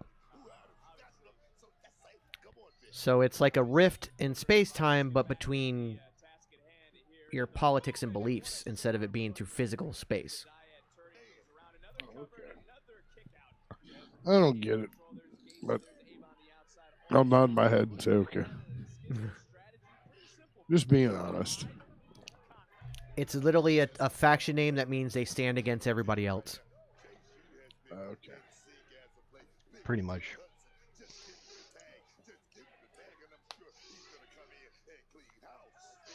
Tag is made and Fowler back in and oh, what a forearm from Fowler. You know, some of Joe Gacy's message really has Holy crap. the dyad. And it's a little bit about Chase. So non-related, but sports-related. It was 0-0 in the Ducks Lightning game. Yeah. Now with 2 minutes left in the second period, it is 4-0 Lightning. Go Bolts. It's relatively small, but NXT Level Up runs against Rampage. Yeah, but Level Up is really a glorified NXT version of Dark or Dark Elevation, so it doesn't really run against Rampage. It's just there. Yeah.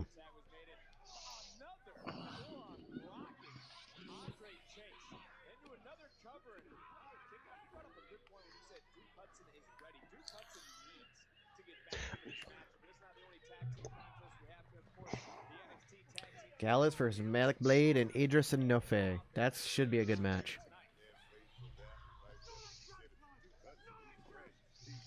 All right, B-roll. If you're going to send me something, send it.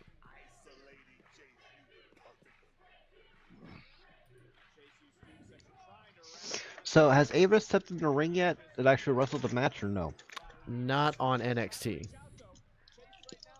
Okay. I think she might have on Level Up or something like that, but I don't remember. Okay.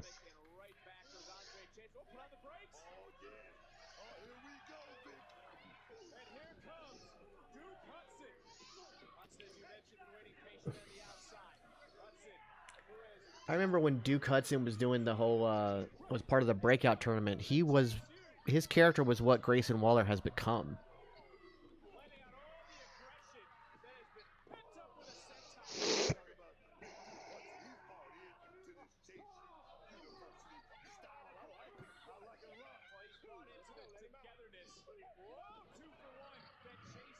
Bought into the togetherness. Togetherness.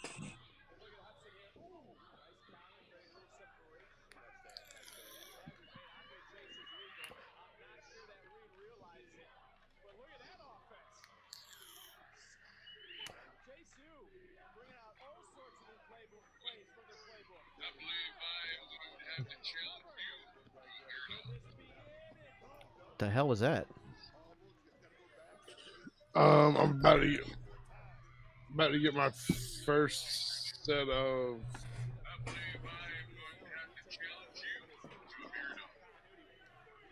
I've been challenged to a beard off. By who? Best Scout Machine. Oh.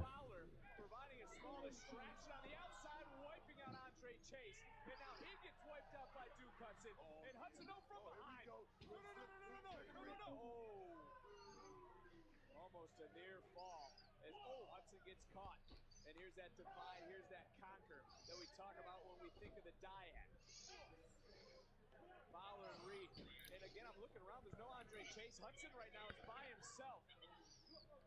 And Hudson, right out here in front of Gacy. Turn around. Oof. Dyad is rolling. Can Chase you get back into this match? Sia's losing her damn mind. No, mute. I don't know how mute, she doesn't mute, lose her mute. voice every single show. No idea.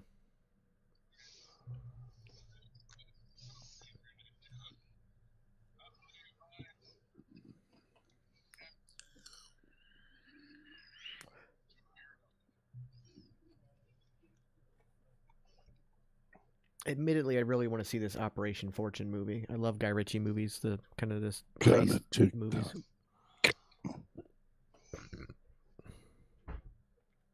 Well, my good sir, challenge accepted. Am I going to have to cut a promo into both of you?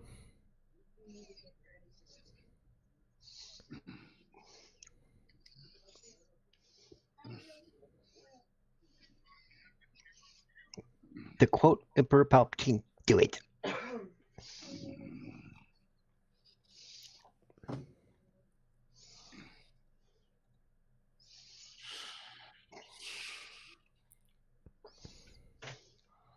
I might just have to. We'll see how it goes. What? I was asking, do I need to cut a promo into both of you? Listen, sir, I have been challenged to my first beard off. You let me have my glory. Well, he kind of said he was the self-proclaimed best beard on TikTok. Well, I mean, in all fairness, I'm not really on TikTok anymore, so. Well, I commented. I think the Ginger Ninja might have something to say about that.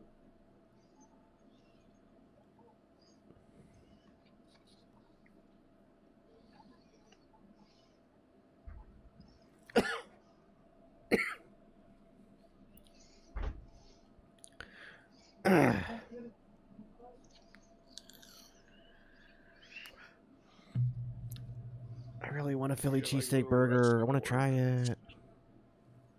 I kind of want to too, but I kind of want to make my own. Like I want to get some steakums and make my own. Yeah. Yeah. That may be what I do.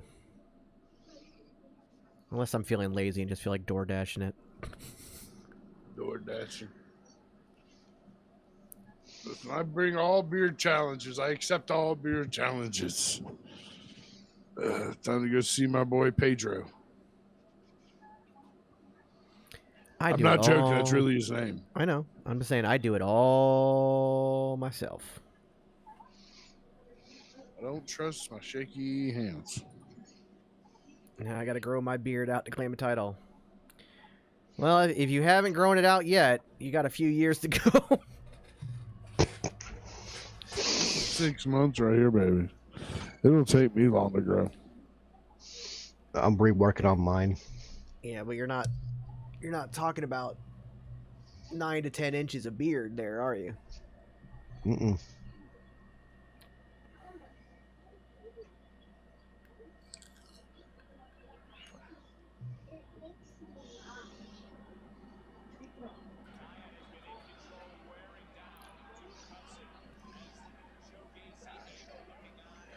Let's see here. It's 8:43. There's still an hour and 15 left. Or technically, hour and a half because they like to run late. They always run late for some reason. They're actually officially scheduled till 10:08.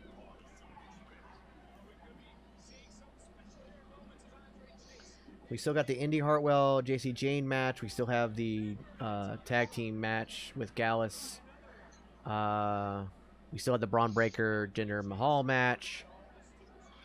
We'll see what happens. I thought we were supposed to get Roxanne and Miko today, but maybe not. No, not today. I think they've got that one set up to go at their Stand and Deliver. Yeah, a long way away. Yeah.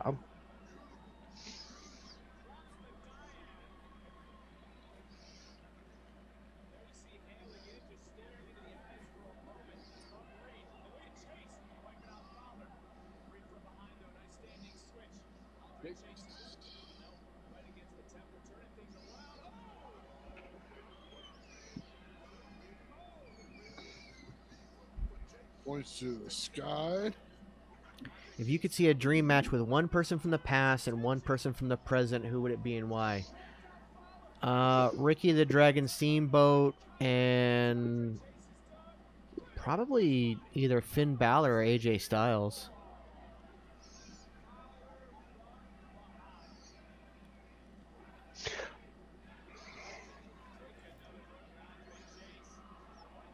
I'd like to see.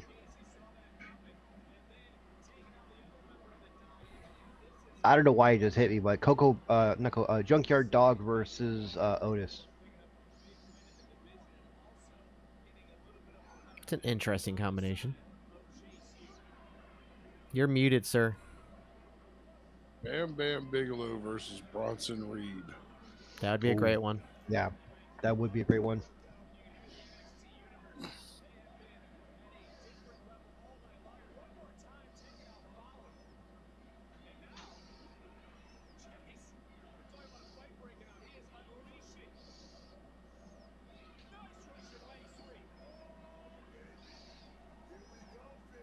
I love when he does this. Chase U's grown on me so much. Mm-hmm. Oh yeah, agreed.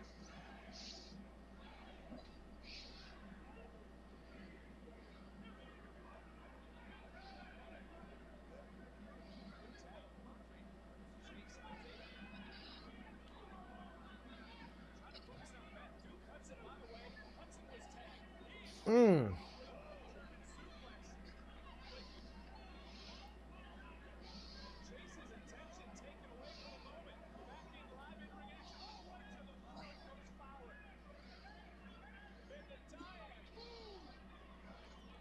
Oh, he took that well.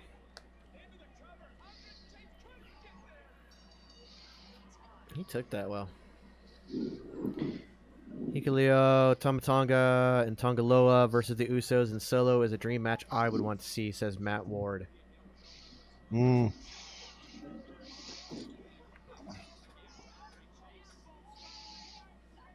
Dominic versus Eddie is what AJ I said. have a feeling that actually be a pretty decent match because Eddie could Work with sell anybody. that. Yeah, Eddie can work with anybody. Eddie's one of those guys that I think you put a broom over in a match. Oh yeah.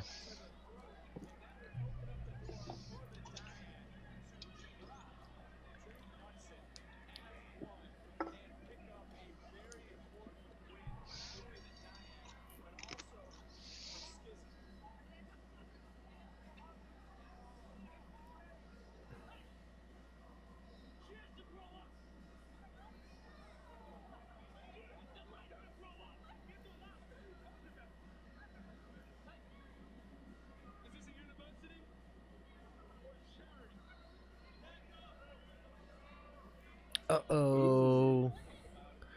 There's a rift in Chase U. That's what Schism does. Yep. Mm-hmm. Causes a rift. Hey, Bree. Boy, did you come back at the right time, didn't you? Bree, look who's on the TV.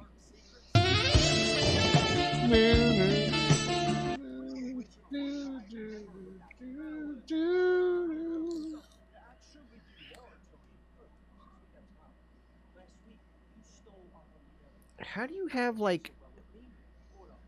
CPG says, Bree, apply a cold compress. Back of the neck, it'll help. Seriously, how do you have eyebrows that protrude like 4 to 5 inches off of your head? Look, it looks like someone beat him in the forehead with a 2x4 wrapped in barbed wire that was on fire. Speaking of which, AJ also brought up Cactus Jack versus Sami Callihan. Oh, shit. Prime Cactus Jack versus Sami Callihan. Be amazing. Now, do you make that a death match, or It's just a match between them. It is a death match. Like, you don't have to make it a death match. It just is. It just is. Yes, remember when Phil Hartman was the unfrozen caveman lawyer? Brent, are we reading the same dictionary, Mackenzie? Hank Walker is not my friend. He's just some guy that came to me asking for help. Look, Hank Walker is the kind of guy says he wants it. But just because you say you want something doesn't mean you're gonna get it. I came to NXT not to hand out participation trophies, but to find the best of the best, and that is just not Hank Walker. And it's because he's a nice guy. To be successful here, you can't be afraid to rip limbs from limbs. You can't be afraid Limb to limbs and all this other shit he's talking. until you feel them snap. And that doesn't describe Hank Walker, but you know who that does describe? That's Charlie Dempsey. CPG says that Charlie Dempsey is a fox. Can't argue with that.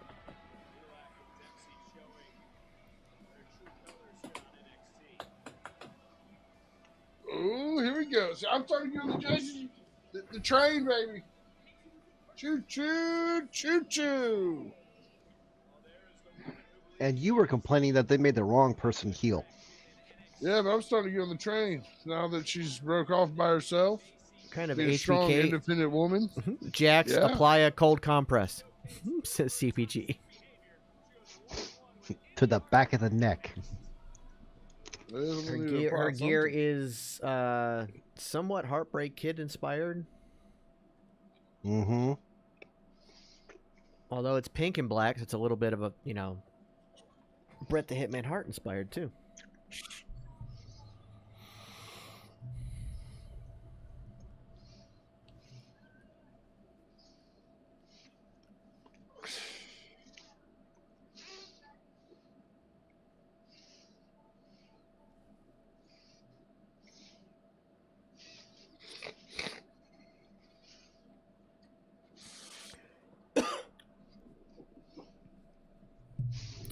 And more commercials. Jesus. Yo. That is every WWE problem across every show. What? The amount of commercials versus wrestling. I don't know about that, but I know that the timing was off last night on Raw, but I've never really noticed it before. So I don't think it's something that's common, but AJ also said wouldn't mind Jake Roberts versus Randy Orton. That's a good one.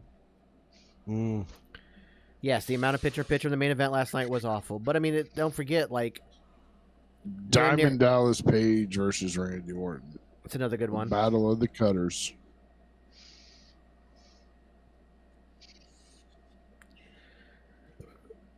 AEW has every match has picture-in-picture with their commercials too. It's just about being on network TV. You're just gonna have to have commercials. There's no avoiding it. I just don't understand. And I get part of the problem is the fact that you don't really have full control over when commercials air. That's up to the network. But you should know and be able to plan better based around what the network wants. Yeah. And I also sure there's the. I get that some matches are gonna run over. There's a timing to it. Yeah. Oh, there absolutely is. Like the network says, okay, we're going to put commercials here, here, here, here, and here. So yeah, why can't WWE go ahead? If you're doing that. But I mean, again, you can't stop a match. So I understand that. And there are matches that go 20, 30, 40 minutes on TV. So you are going to have matches that hit on the commercials. And right now, we're in between. The match hasn't started yet. So it's a good time to go to commercial. But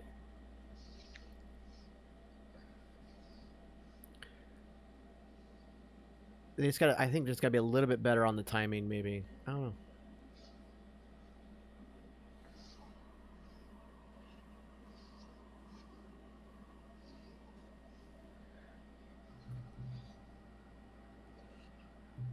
All right, gentlemen, I have to... All right.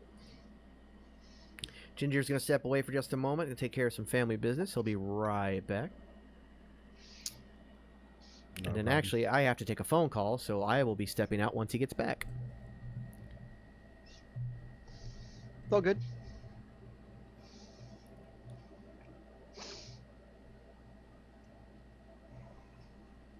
Yeah, I think. So have you thought about what? Have you thought about what game you're going to be playing next on Super Beard Nope. Plays That Poorly? Nope.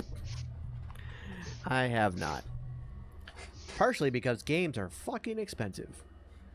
They are. I mean, I know you and Jax want to do like the Yeah, we're 50 gonna do bits that, but so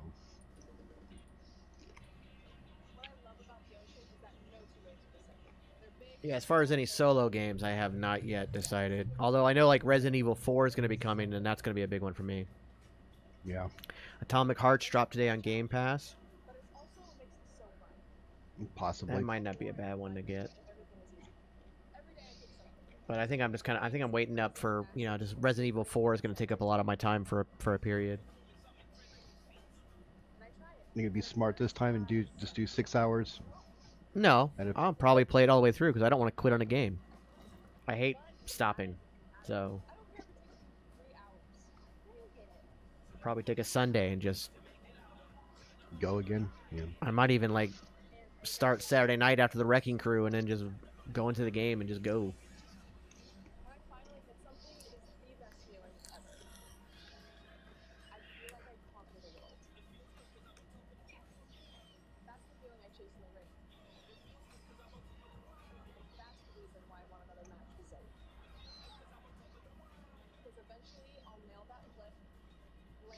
That board is about to break. Yeah, but I like what they're doing with her. Yeah. And I like her finisher too. Settlers of Catan for console drops the 23rd. I cannot wait for that. I'll have to get that. I've never really gotten into that game. Like I've played the board game once. Didn't really get it. AJ, I'm gonna just re-record that clip because I keep trying to pull it off the show and it's coming out terribly. So I'm just gonna have to like find a way to get the magic of that moment back and recreate it. Yeah. In the 123 times I have played Settlers of Catan with friends and other people, stuff like that, I am undefeated. Matt Ward asked, "What are your thoughts on Xbox and Nintendo working together?" Honestly, I had no idea. I'm good with it. I like it. I mean, whatever. I mean, if it works, it works.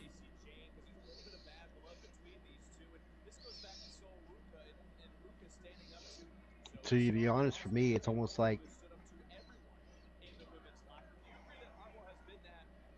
WWE and AEW working together. You never thought it would happen, but it might. Or more new WWE and New Japan nowadays.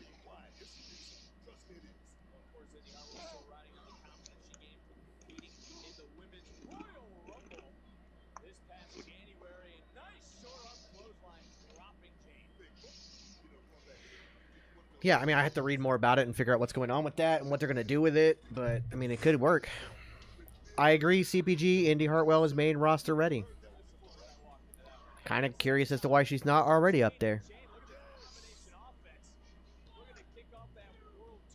You think it's her decision? I doubt it.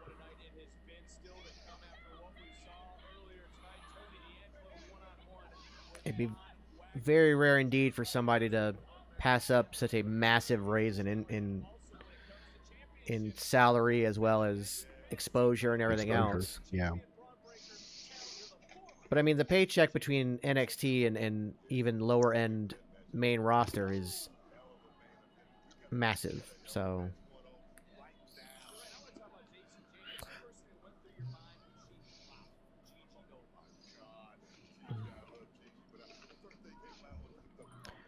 glad you enjoyed your ribeye there, sir. I ate fish today. I made steakhouse style sway with rice pilaf and roasted zucchini. Nice. We had Hungry House pizza. We had that yesterday. Me lovers.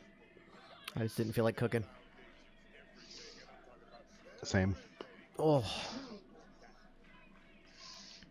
I think they're waiting for Gargano and LeRae to settle. Probably Loomis too. Yeah, maybe. What do you think about Call of Duty eventually on the Switch? Is that what we're talking about with this Microsoft Nintendo thing? Is that what they're like? They're going to be bringing Call of Duty to the Switch? Is that what it is? I don't play Call of Duty. I'm not very good at those kind of shooters. Like I play Fortnite, but I'm terrible at it. But it's bright, pretty colors. So yeah, I don't really play those games. So I don't honestly care. Like I got rid of my Switch. I got rid of my Switch a while ago. I just wasn't using it. And there's been very Like few right now, games that have come out that make me want to get another one.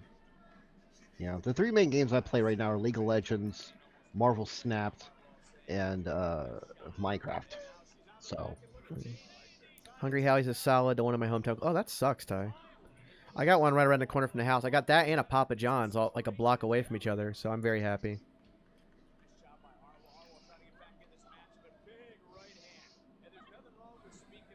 Oh, have you tried the new Papa John's Parmesan crusted pizza yet?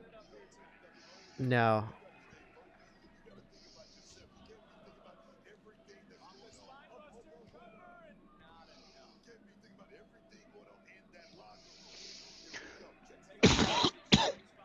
Yeah, if you do, let me know. I'm not huge on Parmesan crusted stuff, so I probably won't. Okay. Because what it is, apparently they put Parmesan cheese all on the bottom of the. Yeah, it's the super pizza. easy to do when you make a pizza. You just put the Parmesan cheese down first.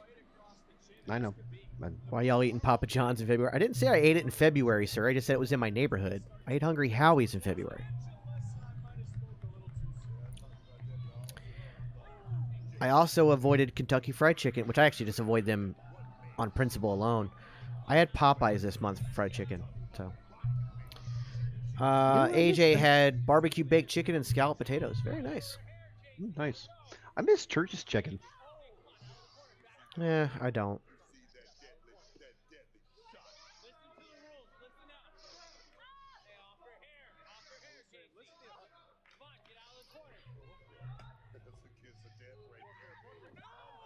Oof.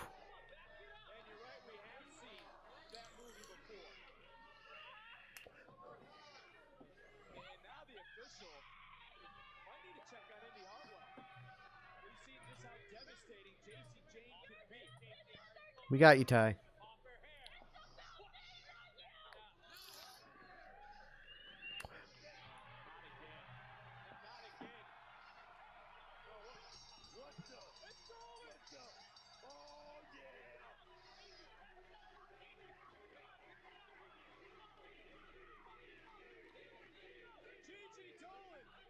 Nice.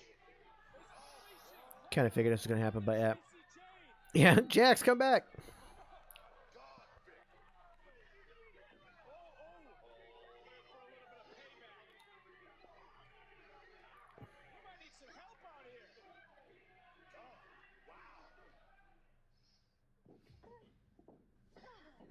Miko, thank you so much for letting me train with you. But we wrestle in 2 weeks. Why? 2 weeks? We don't talk. We train. All right, so 2 weeks time.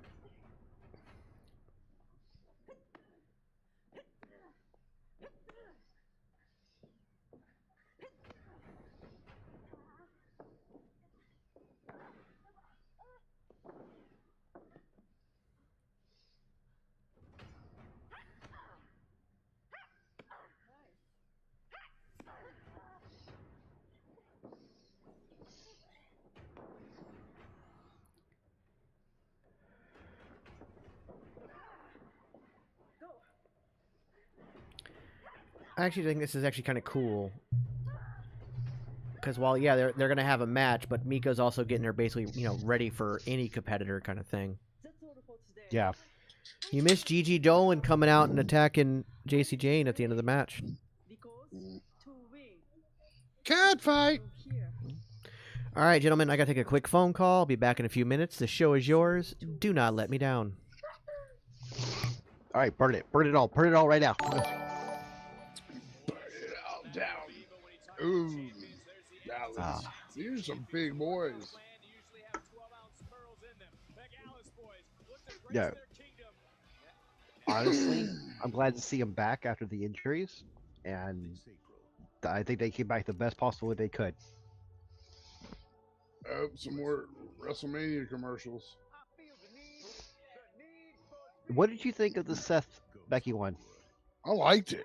I thought it was pretty fun. I did too. And it looks like from these little teasers, there's going to be some other pretty cool ones.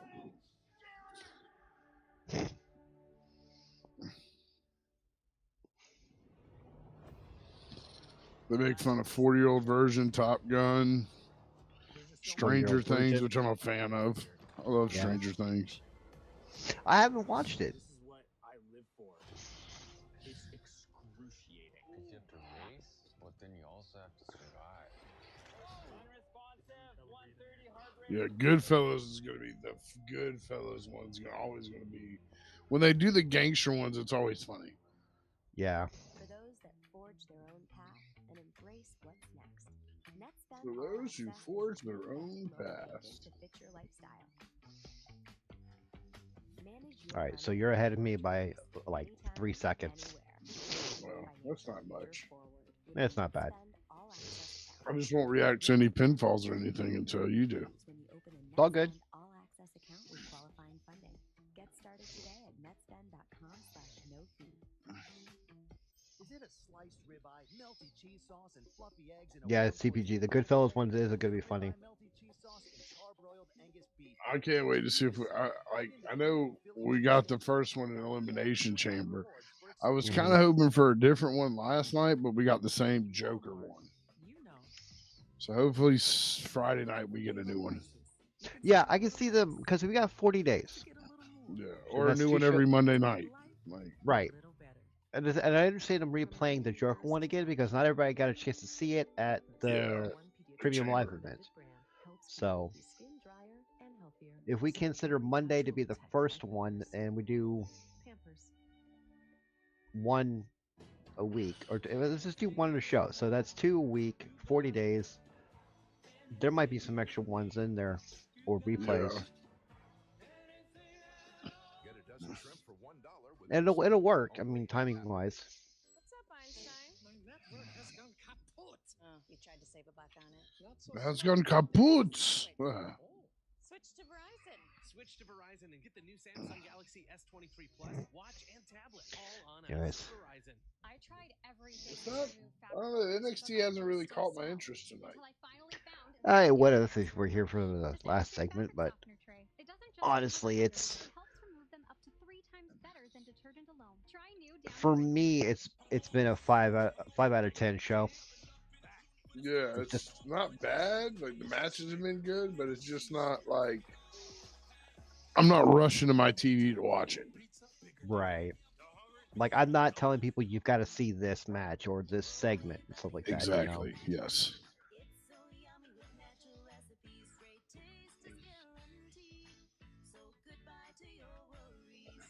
Natural recipes. Beneful. Eat happy. You ever feel like if they were to eliminate all the commercials and just play the wrestling that's on TV and stuff like that, we would have an hour-long show?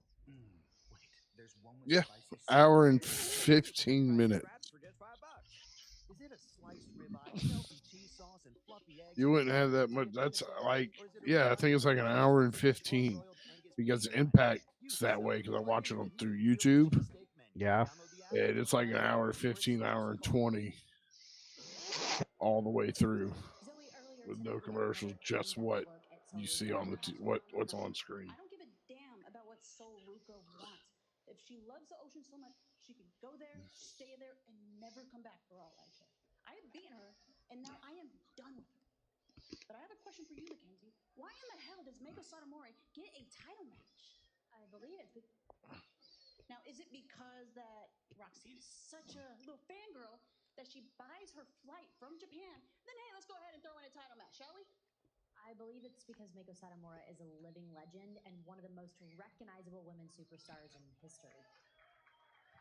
That is my match, Mackenzie, not Meiko's, mine. And then on top of that, all of the women in the locker room are kissing her ass to earn her respect. There is a reason why Shut up. in this business respect what I do. I'm not a Zoe Starks fan. I am. I don't like her character, but I think that she's pulling it off very well.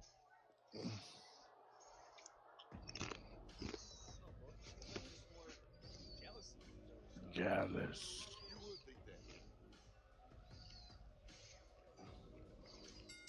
The following contest is a tag team match scheduled for one fall. Introducing the NXT Tag Team Champions,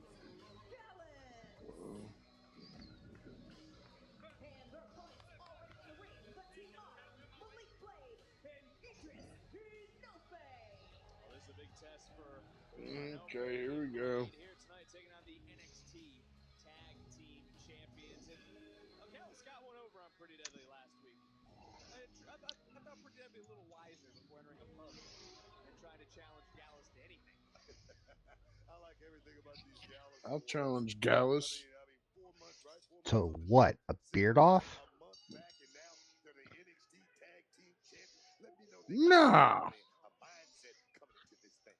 And lots of new during their suspension. I'd win that. Was lifted earlier this year. Now they find gold. So what would you challenge them to? One thing that always stands out, and A we say dick every kicking single time, contest, and I get to go first. nonsense type attitude. You know, no playing, no jiving, just biz. I have a feeling they would still win. Nope. One good old dick kick, it's over. Who we dick kicking now? Gallus. I doubt that. Not me. I doubt that, sir. I doubt it. One good dick kick's gonna do it. Those guys have been kicked in the dick enough that they probably do that over pints of beer every day, all day, anyways. If you notice that right there, that tag, no wasted motion coming in. Right here, this big guy, the Rock Wolfgang. Let's take care of some business. Slade trying to drop the hips, trying to take Wolfgang down, looking for a backslide.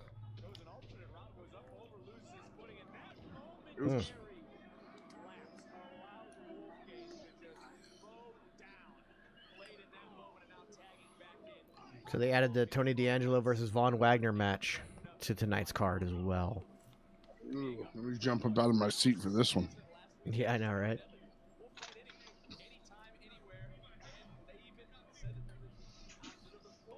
They think it's supposed to be over in an hour? There's only going to be 2 more matches. That match and then the main event. Aubrey. We know you're tuning in. Bree, did you finish your homework?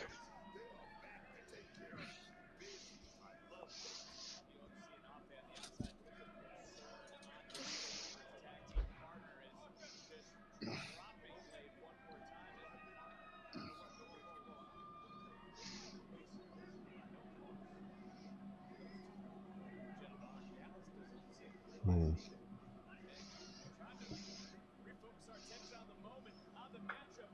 Coffee rolling right through, and a tag was made, and in comes Anafe. And now Anafe trying to continue the momentum that now Anafe Blade has gained over the last few moments, as Gallus is obviously distracted. This could be a breakout night. This could be a breakout performance for Anafe and Blade. We know you're over the moon, Bree.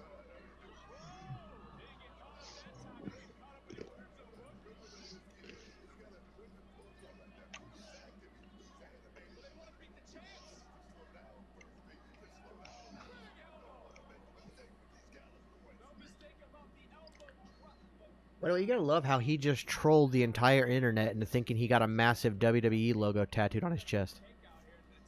Mm-hmm.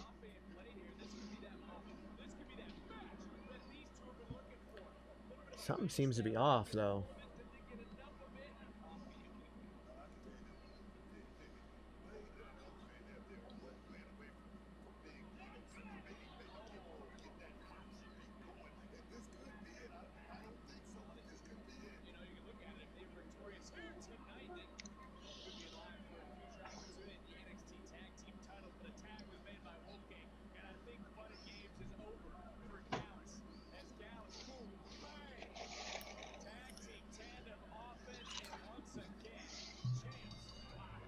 Yeah. I don't know. Something seemed off with that match. Mm-hmm. I don't feel like they were fluent together as a tag team opponents.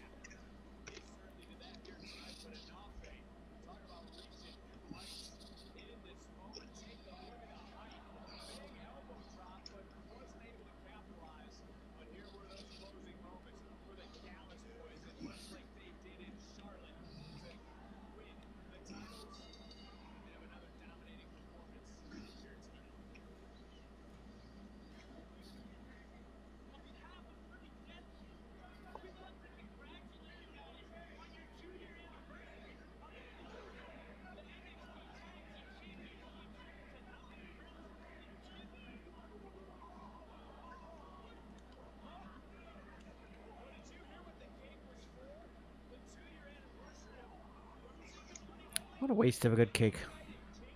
I know, man. It was a waste of a good cake. Now I want cake. Me too. I don't have any I got eggs. cake on the fucking belt. Oh, God.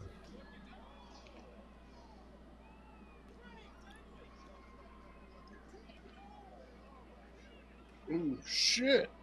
You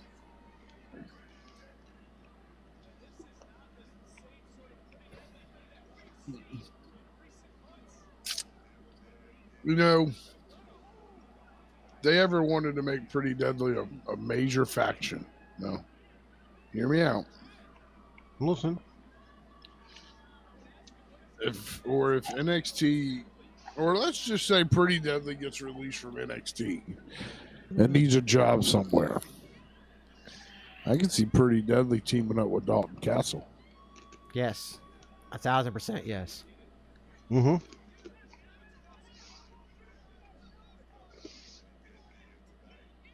Like, no offense to the boys, but it brings so much more legitimacy to that faction. Or if Dalton Castle decides to sign with NXT, put him with the Pretty Deadly.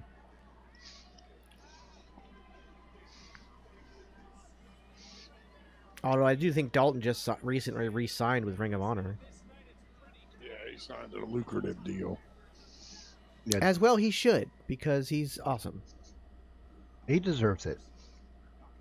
Like, it's not, I don't think he's like, he can still work like certain indie dates and stuff.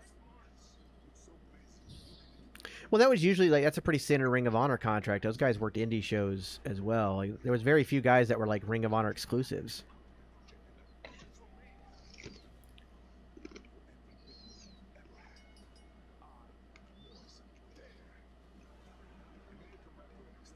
Shut up, big son of a bitch. All right, guys, I'm fading. Miserable long day at work. No worries, CPG. Get some rest. Get some rest, brother. Everybody who's still tuned in, by the way, don't forget to make sure you tune in again tomorrow night on all of our platforms. The Wolfpack has got some pretty big interviews coming up for tomorrow.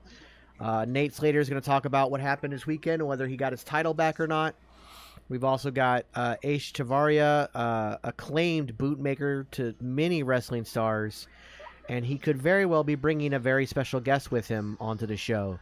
So twitch.tv/The Geeks and Noobs, twitch.tv/Panda Wrestling Company, and youtube.com/TGN Networks.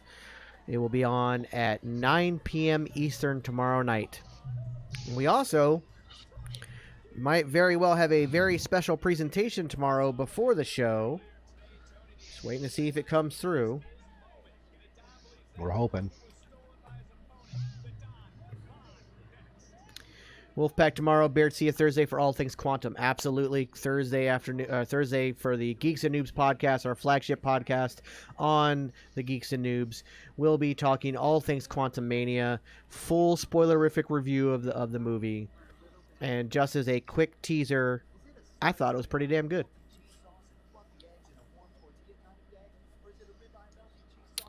AJ, I will let you know Friday. AJ, that's something that's still in the works. It's not coming tomorrow. That is something that's still in the works. We have not gotten any full clarification on that just as of yet.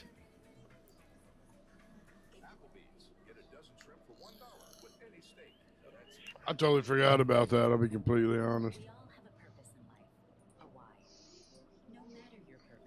Well, sometimes those interviews, they take time to put together and get locked down and stuff, and they take time. So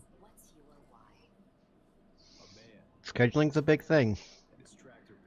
kind of why I don't like announcing them until we have them locked down, but it is what it is. Yeah.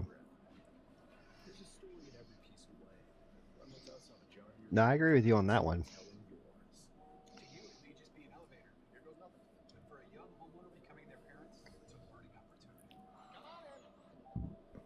Oh. Forgot to mute the commercials. There we go. Ow.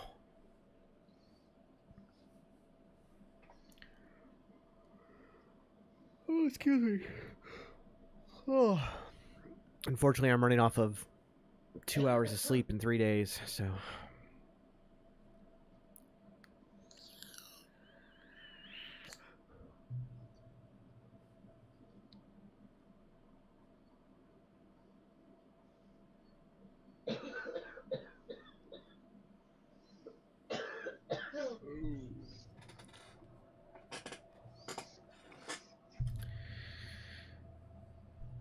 So it's 9:20 now. Yeah. What do we got left? We've just got 2 matches left. How long do you think they give? How long do you think they give D'Angelo versus Juan Wagner? 15.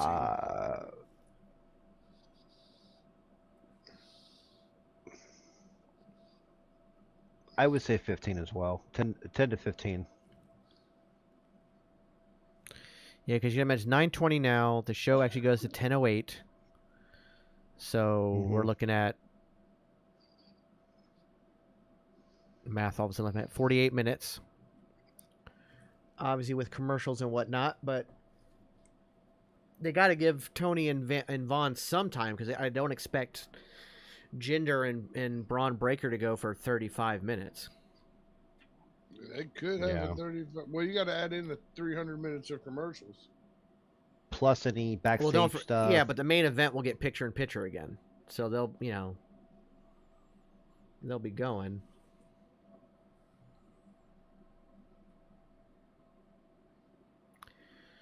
So we will see how it goes. Definitely.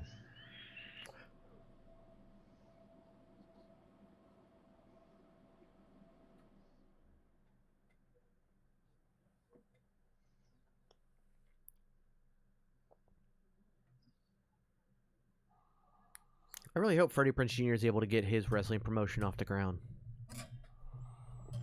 I think it'll be really good. Will it rival WWE? No, not even close. Never. AEW is not rivaling WWE. And that's backed by a billionaire. So that's something anybody building a wrestling promotion, even if they get TV deals, needs to take the idea of rivaling WWE out of their books. Like maybe as a 10 years down the line goal, maybe. But no, you got to take that out of your books and stop trying to do that because that's how these things fail. Just focus on putting out good product.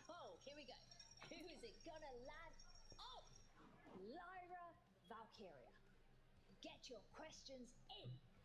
Lyra is a woman of mystery, but she is no match for my fast fingers. Lyra follows the way of the Morrigan, a shape-shifting Irish deity. I guess I had such a great pay-per-view. I thought Raw was decent. I thought it was a pretty good show, above decent last night. NXT to me just hasn't grabbed me or caught me yet. Yeah, and that's kind of upsetting because the card looked good. Like I was excited for the card today, and it's just not. It's every match has just been kind of just there. Like Trick Williams and Dragunov was a good match, but it just hasn't really like caught on. It's just been kind of there. The stream is open.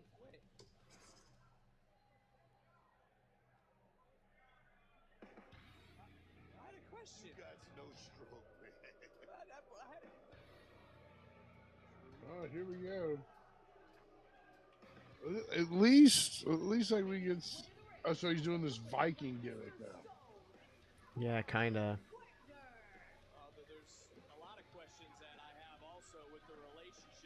Just lean into the caveman thing, I'm telling you. Because we thought the Don or Dijak, one of them would answer the Wesley Open challenge, but it was Von Wagner last night. Hey man, Von Wagner, your opportunity knocked. Von Wagner stepped in, came up a little short, but that's what you got to do. You got to be ready. He really is the most hated man in that building. I don't like him. I don't trust him. I don't like how he wrestles. I don't think he's safe. That brings us to, we see the Don already starting to talk a little bit of trash. Some don't buy D'Angelo's idea that Wagner stole that North American Championship match. I mean, it was an open challenge, first one to get into the ring, right? He didn't steal anything. Right now, D'Angelo, he had problems last week with that man that's looking for retribution. Tell us how you really feel, Bree. deep details. Come on. Yeah, like I kind of feel bad for everybody watching along. We're trying our best, but it's just been the show has just been I don't know. It's like moving at the speed of smell.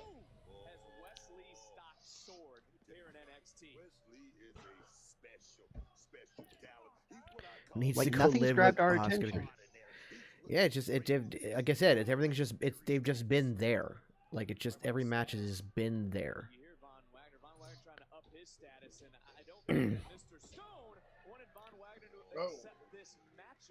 Oh. Oh. Ooh. Getting headbutt by that forehead must suck.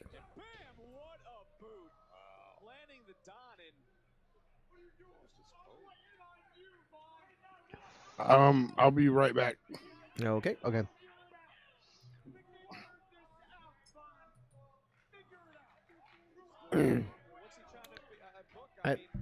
See that didn't make any sense. Your manager sat down. What are you doing? I'm watching your match. I'm your manager. I'm not your tag partner who's stepping out of the ring or anything. Yeah.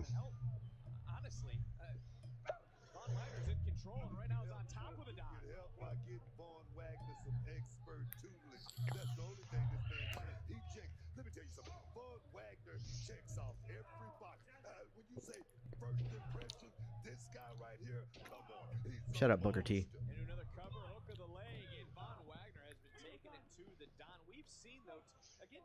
I do not like Booker T as an announcer.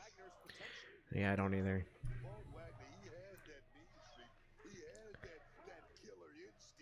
The thing was, he wasn't bad when he was on Raw way back in the day. I don't understand why they're trying to make him a heel commentator because it doesn't work. I don't know if it's that or if he's just disconnected himself so much from wrestling that he just doesn't understand the product anymore.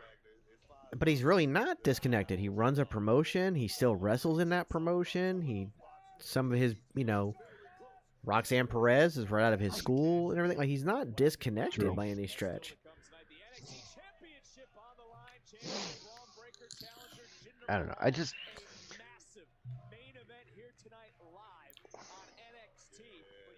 did he just? Okay, no, he didn't. I thought Von Wagner dented the top of that pole with his forehead. He could have.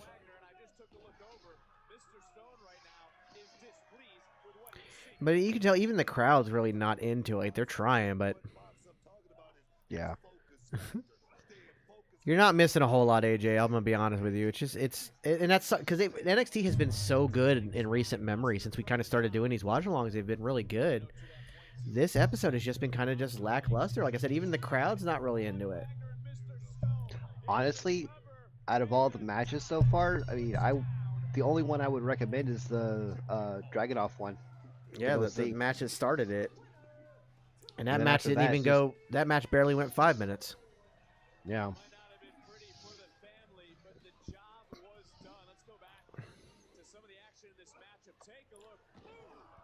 Go back to some of the action. You could probably put the whole match in your recap.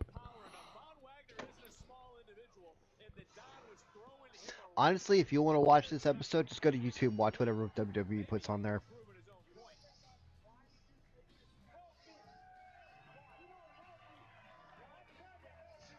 Tony D'Angelo, a big win over Von Wagner, but I want to talk about your issue with Dijak.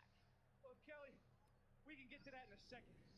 But right now, I want to talk about this man and loyalty. And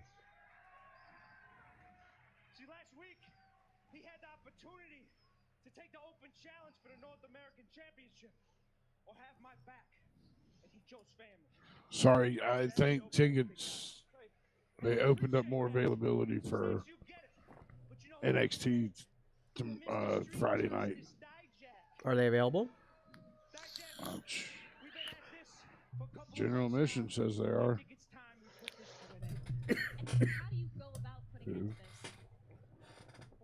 Tickets, no. We thought of a couple different ideas on how to make Dijak disappear. But I decided that I'm gonna handle this in the ring. So Dijak, Hey there, All Wrestling for Life. You guys getting ready? one last time. NXT What's Roadblock up? in a jailhouse street Oh, fight. I forgot they have Roadblock coming up.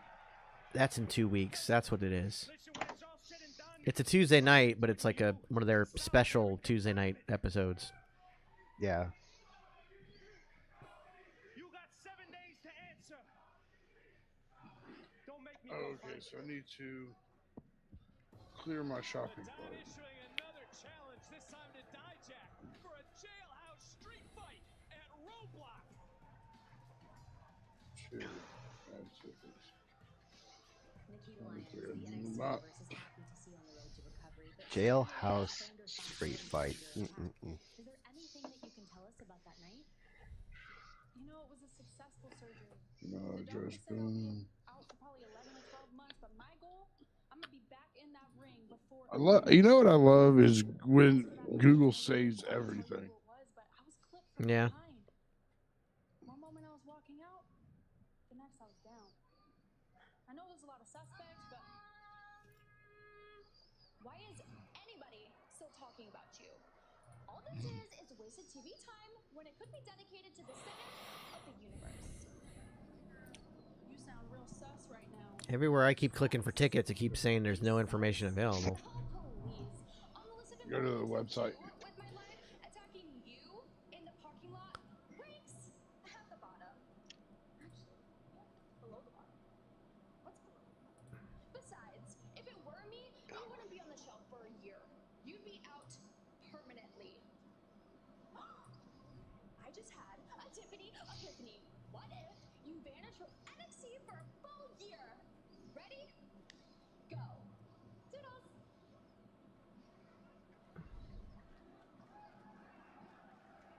Hey, any news on Nikita? They still don't know who attacked her. Well, they know who didn't attack her. That's for sure. Are you all Hmm. ready for your match? Yep, I'm ready to go. Perfect. Well, good luck out there. Are you not coming? I just kind of don't want to wait. Oh, I forgot about this match too. So there's another match before the main event. You're my tag team partner. She's doing this on purpose. She wants to put doubt in our heads. You're right. We're a team. Right. We're a team.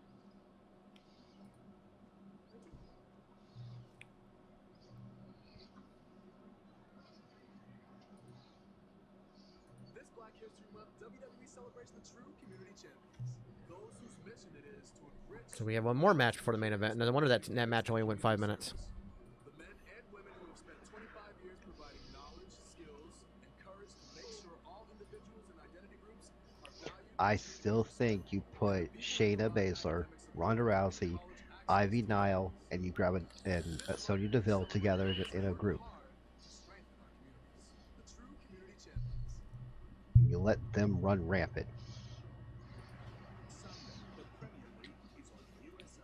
There's unfinished business. I can do that for sure. No. We're on commercial. Go do what you gotta do. So they do still have tickets available, or they opened up new ones. They Oh, also have the that's what he ability was to saying. add pre-show Q&A tickets if you wanted to add that. Nice. Might have him see if he wants to add that as well. Let's go back.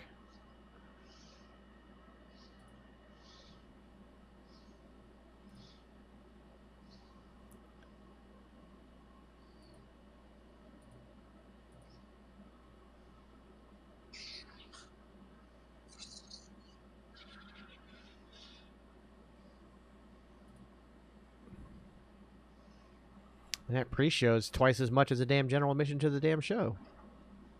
I'm so excited, Beard. I was gonna say, hey, they got that pre-show Q&A you can also attend, but it's twice as much Yeah, for the not damn ticket. Yeah, it's like four. I Jesus. thought about it, dude. I really did. But I'm so glad they. I guess they opened up more room. So wait, you're telling me in Creed 3, Killmonger and Kang are going to be interacting together. Gotcha.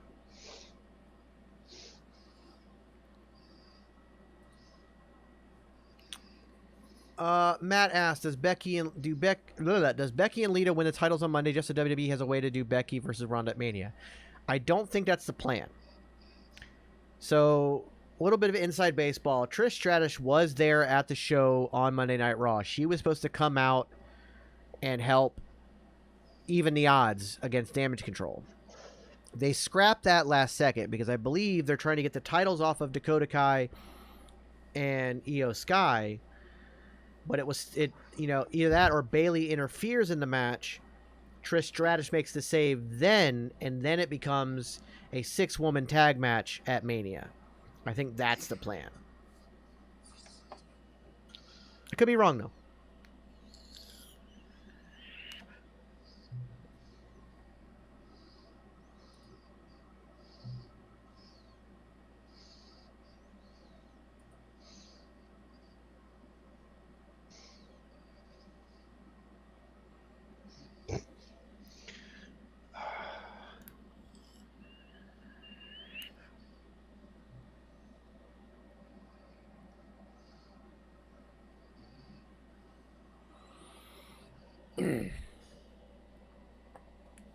Because I do think if you're going to do Becky versus Ronda at Mania, you're not going to do it in a tag match.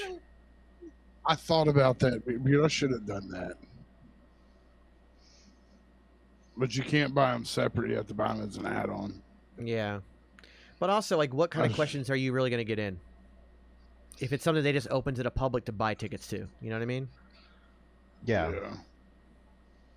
And the fact that it's twice as much... It's twice as much for the press or for the Q&A than it is for the damn show. That's weird. Yeah, it's not like us getting specific time where we can actually talk to the wrestler one-on-one interview. Not going to see Ant-Man. I'm going to see NXT. So yeah. Braun Breaker's been announced. Oh, too bad CPG's not here anymore. Just so has Gigi Nolan.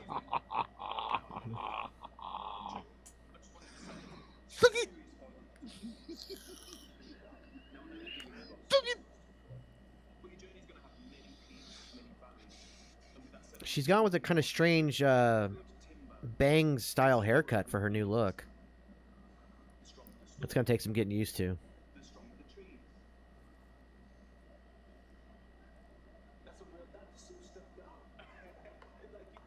It was $23 to get to go see NXT Friday night. I mean, that's not bad. No, not at all. It's a house show. Yeah. It just means that Ginger's ditching out on his responsibilities for Friday Night Fight Night. It's no big deal. Yeah, I have to get my sanity somehow, sir. I'm going to be the man in the field. Okay. Because you know, sometimes they be having matches at house shows that could eventually be feuds. Yeah. Yes, Bree, he's abandoning us. Do I need to step up on Friday? We'll see. Another one where I need to explain why I have to abandon everyone. No. Going to NXT with a friend of mine whose grandfather tragically just passed. So we're going to NXT to get our mind off of it. It's a good plan. More than that, and she kind of asked me what I wanted to do, and I said, NXT's coming.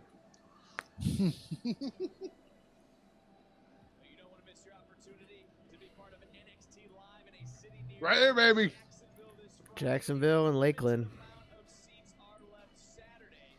Yeah, Saturday's Lakeland. And they're going to be in Dade City after that. I missed the one that was near me. I don't know why they're not coming to Crystal River.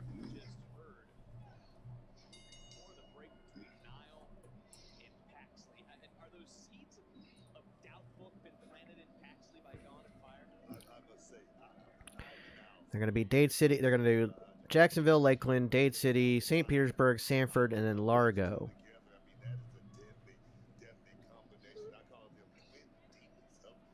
Is there anything else that's going to be Shock nearby? the system. Sunday, March 12th, they're doing a Madison Square Garden Super Show on the road to WrestleMania. God, that'd be amazing. How much are tickets for that?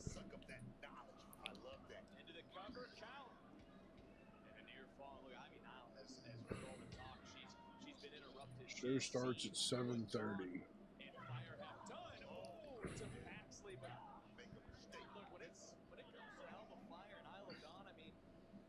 See, here's what doesn't make any sense. So I clicked on it, and Ticketmaster is such a bullshit site. So it automatically, it preempts you to go to two. It's 2 tickets is what they set their thing at. Each ticket was $45 a piece. I changed it to 1 ticket. They went up to $55 a piece. Yeah, so you gotta more you buy, pay. the less this. Yeah, it's such bullshit.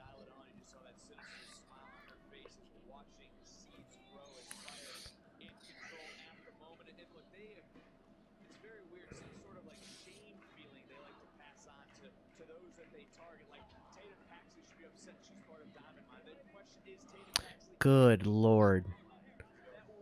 Do you want to know how much floor seats are for Madison Square Garden, even though it's just a house show? $200-300. Yep, $250 for shitty floor close. seats. What's front $375. row? Not available. They're all sold out. Yeah. The closest you can get is behind the announcers, so row E, so that's 5 rows back, for $251 plus service fees. Well, I got I got 2 general admissions, so I at least get chairs while I'm there. So you got general admission, or you got standing room only, or you got golden circle. And general admission standing room only is the same price as general admission with seats. Yeah, so I was like, shit. So yeah, I'm not going. But truthfully, I'd have got standing room only if that's all they had to offer. Yeah. I will say that part of the reason I think that it's Madison Square Garden first off, so it's obviously going to be more expensive. And I think second all is that the Madison Square Garden Super Show might be another one of those Peacock events similar to what they did a couple years ago. Yeah. Trying to see if there's any other shows coming anywhere near. NXT Live is going to be in Fort Pierce in March. That's not near, although it is Florida. Is there anything coming up this year?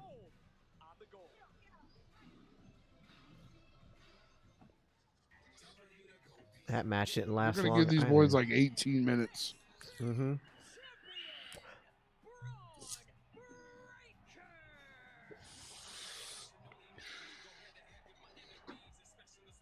They're going to be in Paris, France in April. Nice. They're doing a European run through April through June. NXT? No, Raw and SmackDown, including having like actual not just live shows, but like SmackDown will be in London, England at the O2 Arena in June. There's a couple other shows that are going to be overseas. SummerSlam is now officially set for Detroit. Okay. But tickets still not on sale yet. Just register.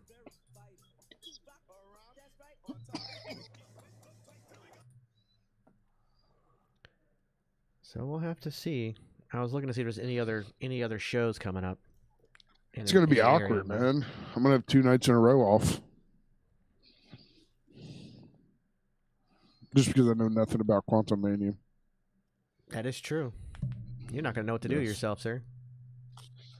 Yeah, a lot of this. You do that already on the show. Exactly.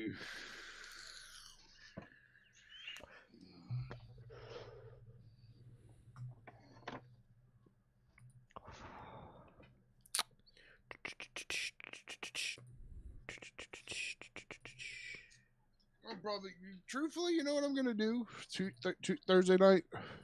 Masturbate? No, I'm gonna sit in my comfortable chair in my room. I'm not even gonna come into my office tomorrow. I'm gonna sit in my chair, in my comfortable little chair in my room, and find me like a couple good movies and just binge watch some movies. Not a Sounds bad like idea. a plan.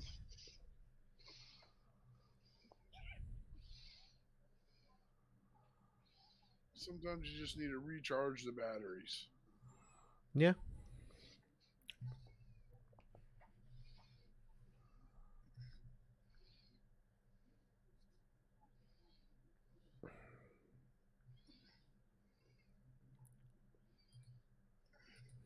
Is a ribeye? I'm so happy. I didn't think we were going to get to go. Like, we were going to go see the movie. We were going to go to the movies. But something said, dude, check to see if they got tickets.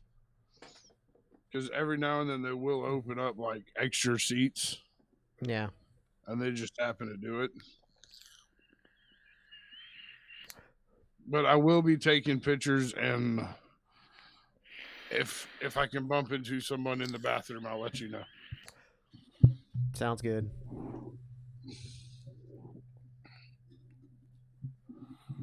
I remember when they did it at the Crystal River Armory here, like we were able, because my dad knows people there, we were able to go very early. We were there while they were still setting the ring up, just mingling with the wrestlers and shit. So now the fact that they're charging for Q&A pre-show, they might not allow that anymore. Yeah.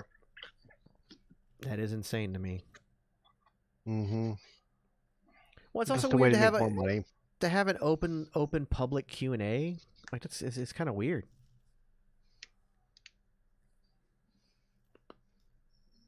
Oh, we got a new follower. Hmm? Oh, we did.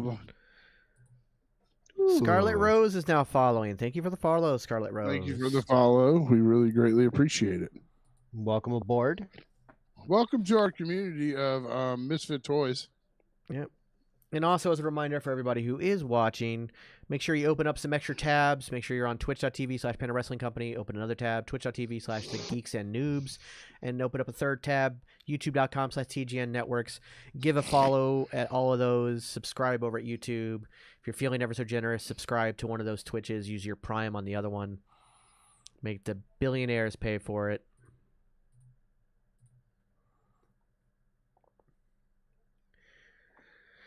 All right, so we're coming. We got 20 minutes left. Get ready to come out of commercial here in a moment. And then we'll get nothing but picture in picture until the end. Yeah, of we'll the see night. how many. Yeah, we'll see how many picture in picture ones we get.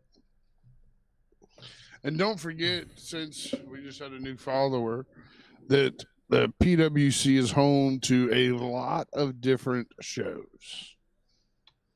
We got some hardcore shows. We got some shows about indie stuff. We got shows that just talk about what goes on in wrestling. Like we got one after us. We got Free Talk Wrestling. It's going to be talking. Yes, we have merch. Yes, that we do. If you're on the Geeks and Noobs, that link was just put in the chat. Also, don't forget, after this show, following us at 10:15 Eastern Standard Time is Free Talk Wrestling, a brand new show to the network, just started last week. So if you are on the Geeks and Noobs or on YouTube, if you're on YouTube watching this, make sure you jump over to the Panda Wrestling Company on Twitch at 10:15. If you're on the Geeks and Noobs Twitch, stick around as we hit our ending screen because we're gonna raid them as they go live. So stick around and wait for that. We're gonna raid them, give them a couple extra people, a few eyeballs on the product, help them grow as they are, like I said, a brand new podcast to the network. So we want to show our love and support there.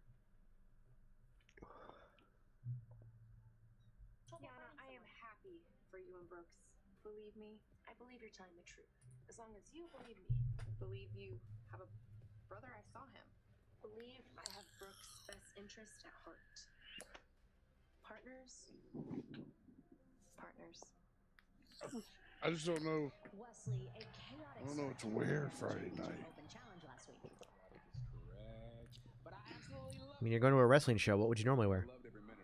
Yeah, but I don't have any NXT shirts. Okay. With Roadblock coming up and NXT Wear a WWE shirt. Horizon, what's next for the North American champion? Mackenzie, this is exactly why I love you. You always come with the hard-hitting questions. Like, I would love to make it to LA as the NA champion, but I can't look to the horizon too much because then I'll forget what's right in front of me. And I know that the people of the WWE universe really love this open challenge Tommy! just as much as I do. And I know that there's plenty of cats in the back. Hey, Tommy, how's it going? Next week, Tommy, Good to see you, what's up, Tommy. buddy? Really? yeah, I feel like me in the middle of the ring at 8 p.m. seeing who's going to step up is perfect. Hold on, I get it, but this puts you at a disadvantage. Why do you continue to do this? It's just who I am. I love it. See you next week, girl. See you later. Oh, looks like we have another North American Championship Open Challenge, but also the Japanese legend Mako Satomura will be in action, going against the superstar who has questioned her title. Mako Satomura. Honestly, Tommy, NXT's been kind of lackluster tonight. It's kind of been disappointing. They've had such a good, solid run. I got a whole bunch better for me. Well, it has nothing to do with the show. Yeah, it has nothing to do with this. That's what we're talking about. Honestly, Tommy, the very first match is the only match on this entire card so far. I always say, tell somebody, go and watch. You know, everything else has been like, eh. So I have a feeling what's going to happen is they're going to do the intros and then go to commercial, and then the match will start after commercial.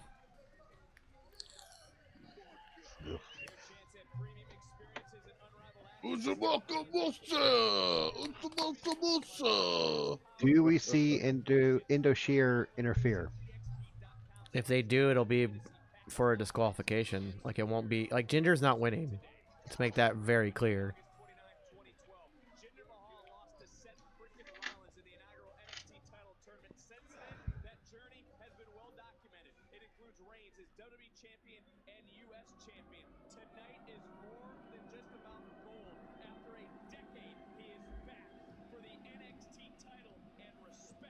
I agree with you completely, Tommy. But don't forget, they do run to 10:08. Yeah. So they've got 16 minutes? Yeah, like I said, and I have a feeling that after the introductions, there'll probably be a commercial break. We'll see.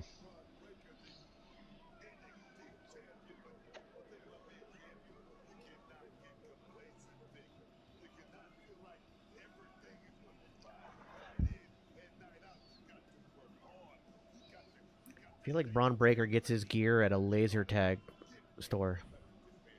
Gets his gear from his uncle. Who also got it at a laser tag store. Like, honestly, his outfit right now looks like the carpet at most laser tag places I've ever been to.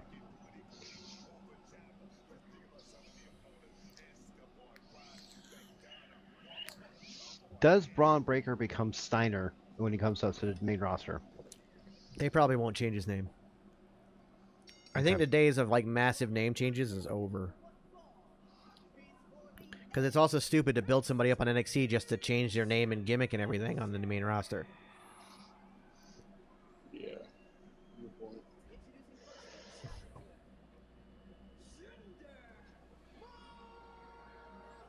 Six 6'5", 240 pounds.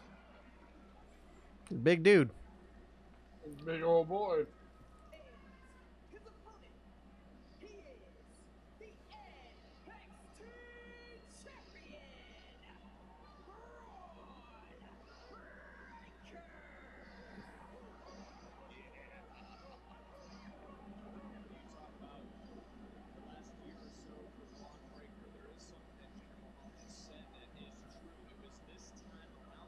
See, I'm not a big fan of that style. Yeah, I'm not either. I like mine. The black and gold. And you got some silver on it. Well, they didn't go to commercial, so they're going to give him some time.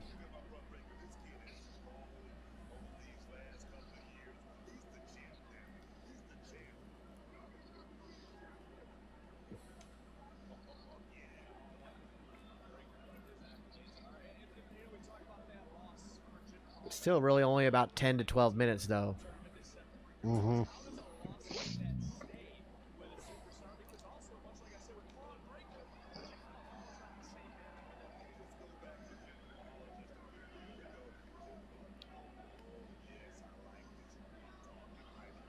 You slapping the Isn't inside? he of your- Canadian? Who? Jinder Who? Mahal? Yeah. No.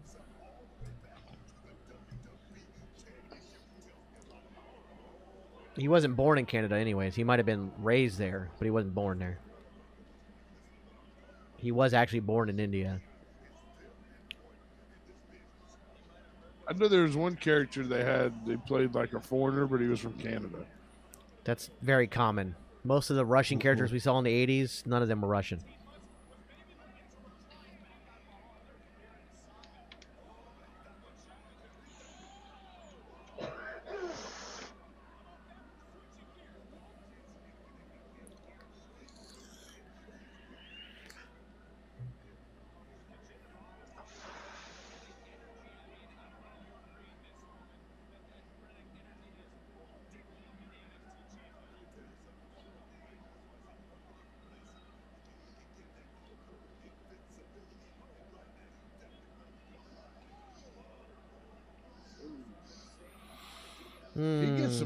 He gets some speed when he does that rope running.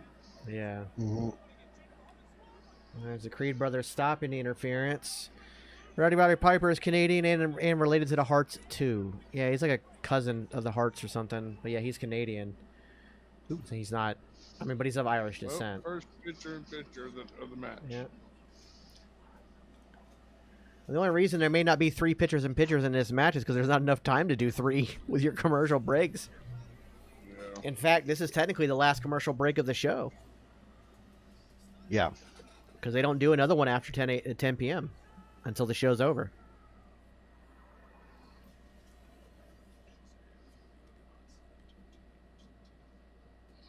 Fury of the Gods. I'm hoping that's going to be a good movie. Yeah, the first trailer they ever had about it, I was like, oh my god, this actually looks pretty good. But this new trailer, I'm like, oh no, it doesn't. And you've given me the entire plot of the movie.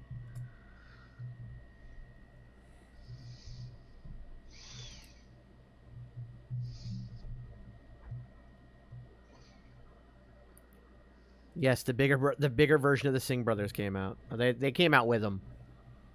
Yeah. But the Creed brothers helped run them off, so now it's a legit one-on-one.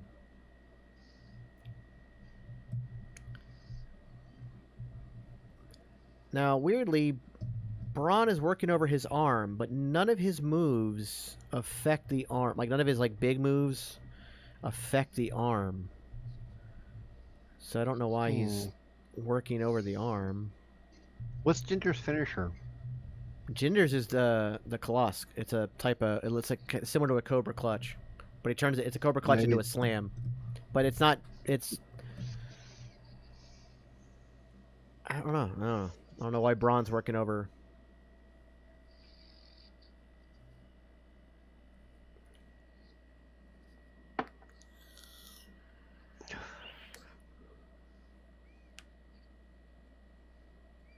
No, miscommunication, bad chemistry. No, Tommy, there wasn't really any beef between Waller and Michaels tonight. They kind of... Nothing. They didn't talk about it. Nothing. It's not come up. Yeah, absolutely not shit. And I don't even know what they're doing with that storyline.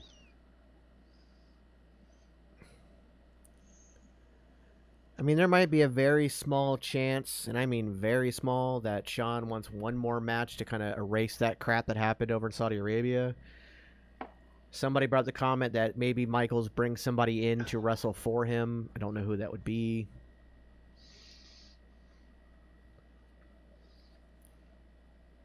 Somebody said maybe Dragon Lee as his debut. I mean, I wouldn't be mad at that. Hank did not get revenge. Basically, Gulak and Dempsey basically said that he's a loser. And that was about it on that.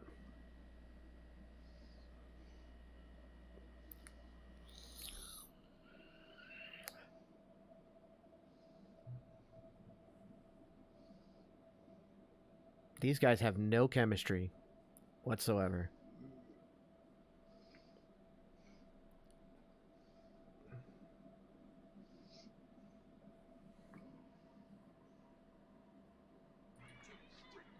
It just occurred to me I still had it muted and I didn't even notice.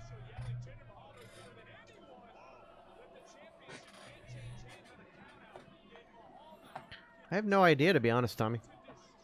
I don't even remember what his name was. Drew Gulak. No, not him. Hank's friend from before Gulak came into the picture. No, I have no idea. I didn't know he had a friend before Gulak. Yeah, like one of his fellow security buddies or something.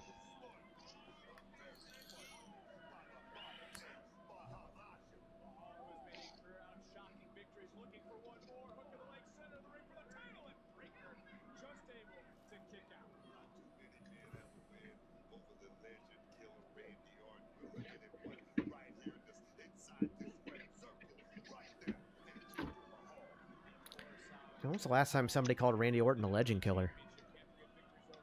I don't remember. He also had been long past the legend killer gimmick when Jinder beat him. Yeah. I think the last time they called him the legend killer is when he quasi kicked. No, when he kicked Flair in the head. No, that was kind of. I thought he. That was kind of the start of it, really.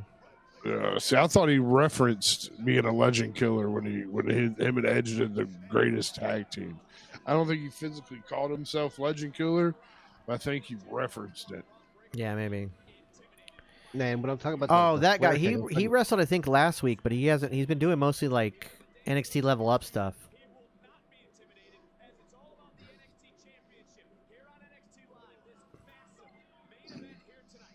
Oh, I know who you're talking about now.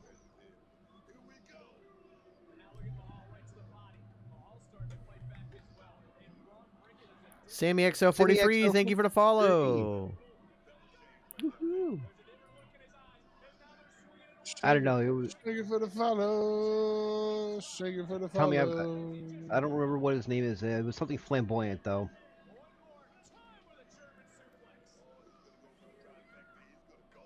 Like it was like the diva or something.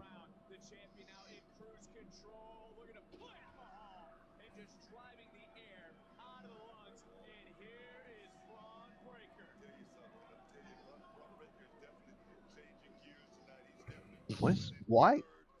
I don't understand why Breaker and Ginger they just don't seem to be on the right page. Yeah, no, it seemed to be all night long. Like the tag team match felt the same way. The quintessential diva. Yes, AJ.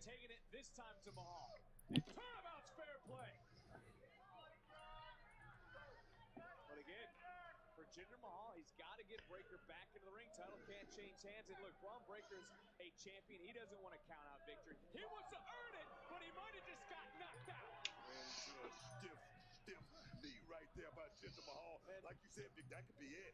And look at Mahal now. Oh, dropping the champion. Title is on the line. Do we have a new champion? Breaker again, able to kick out. So close right there. So close by Jinder. Keep the pressure on. And the other thing you got to remember, there is no end to share, but take another look at this knee. Interesting. Pin the scissors to the head.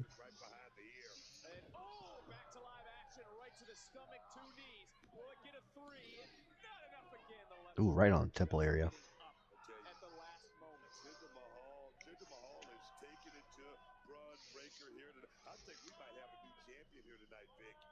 Jinder Mahal now. We talked about Braun Breaker being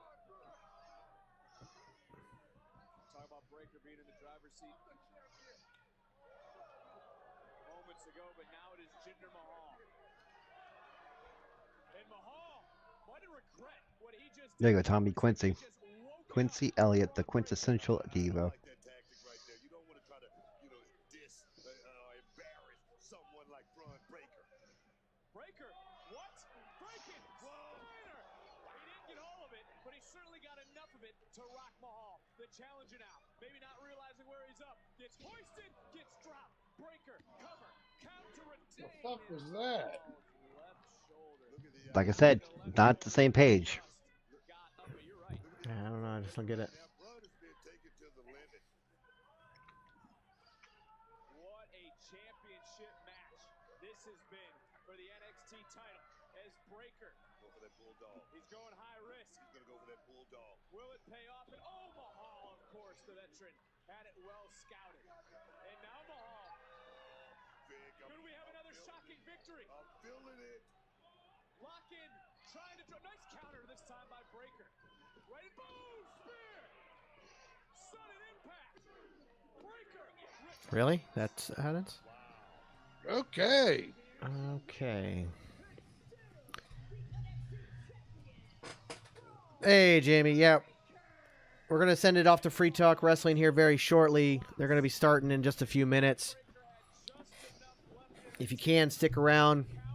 We're going to talk a little bit before, let them get ready to go.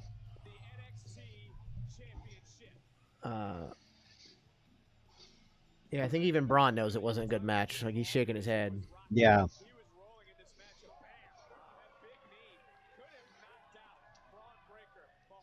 Tonight was just not the best NXT night, in my opinion. But I'm one No. person.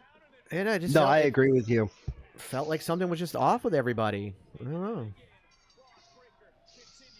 Like the first match, cool. That was a 4 out of 5 match. The rest of the show, like a 2 out of 5. Man, there's Mello.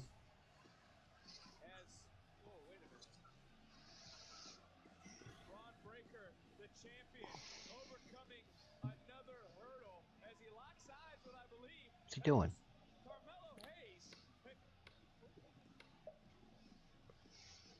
What is going on?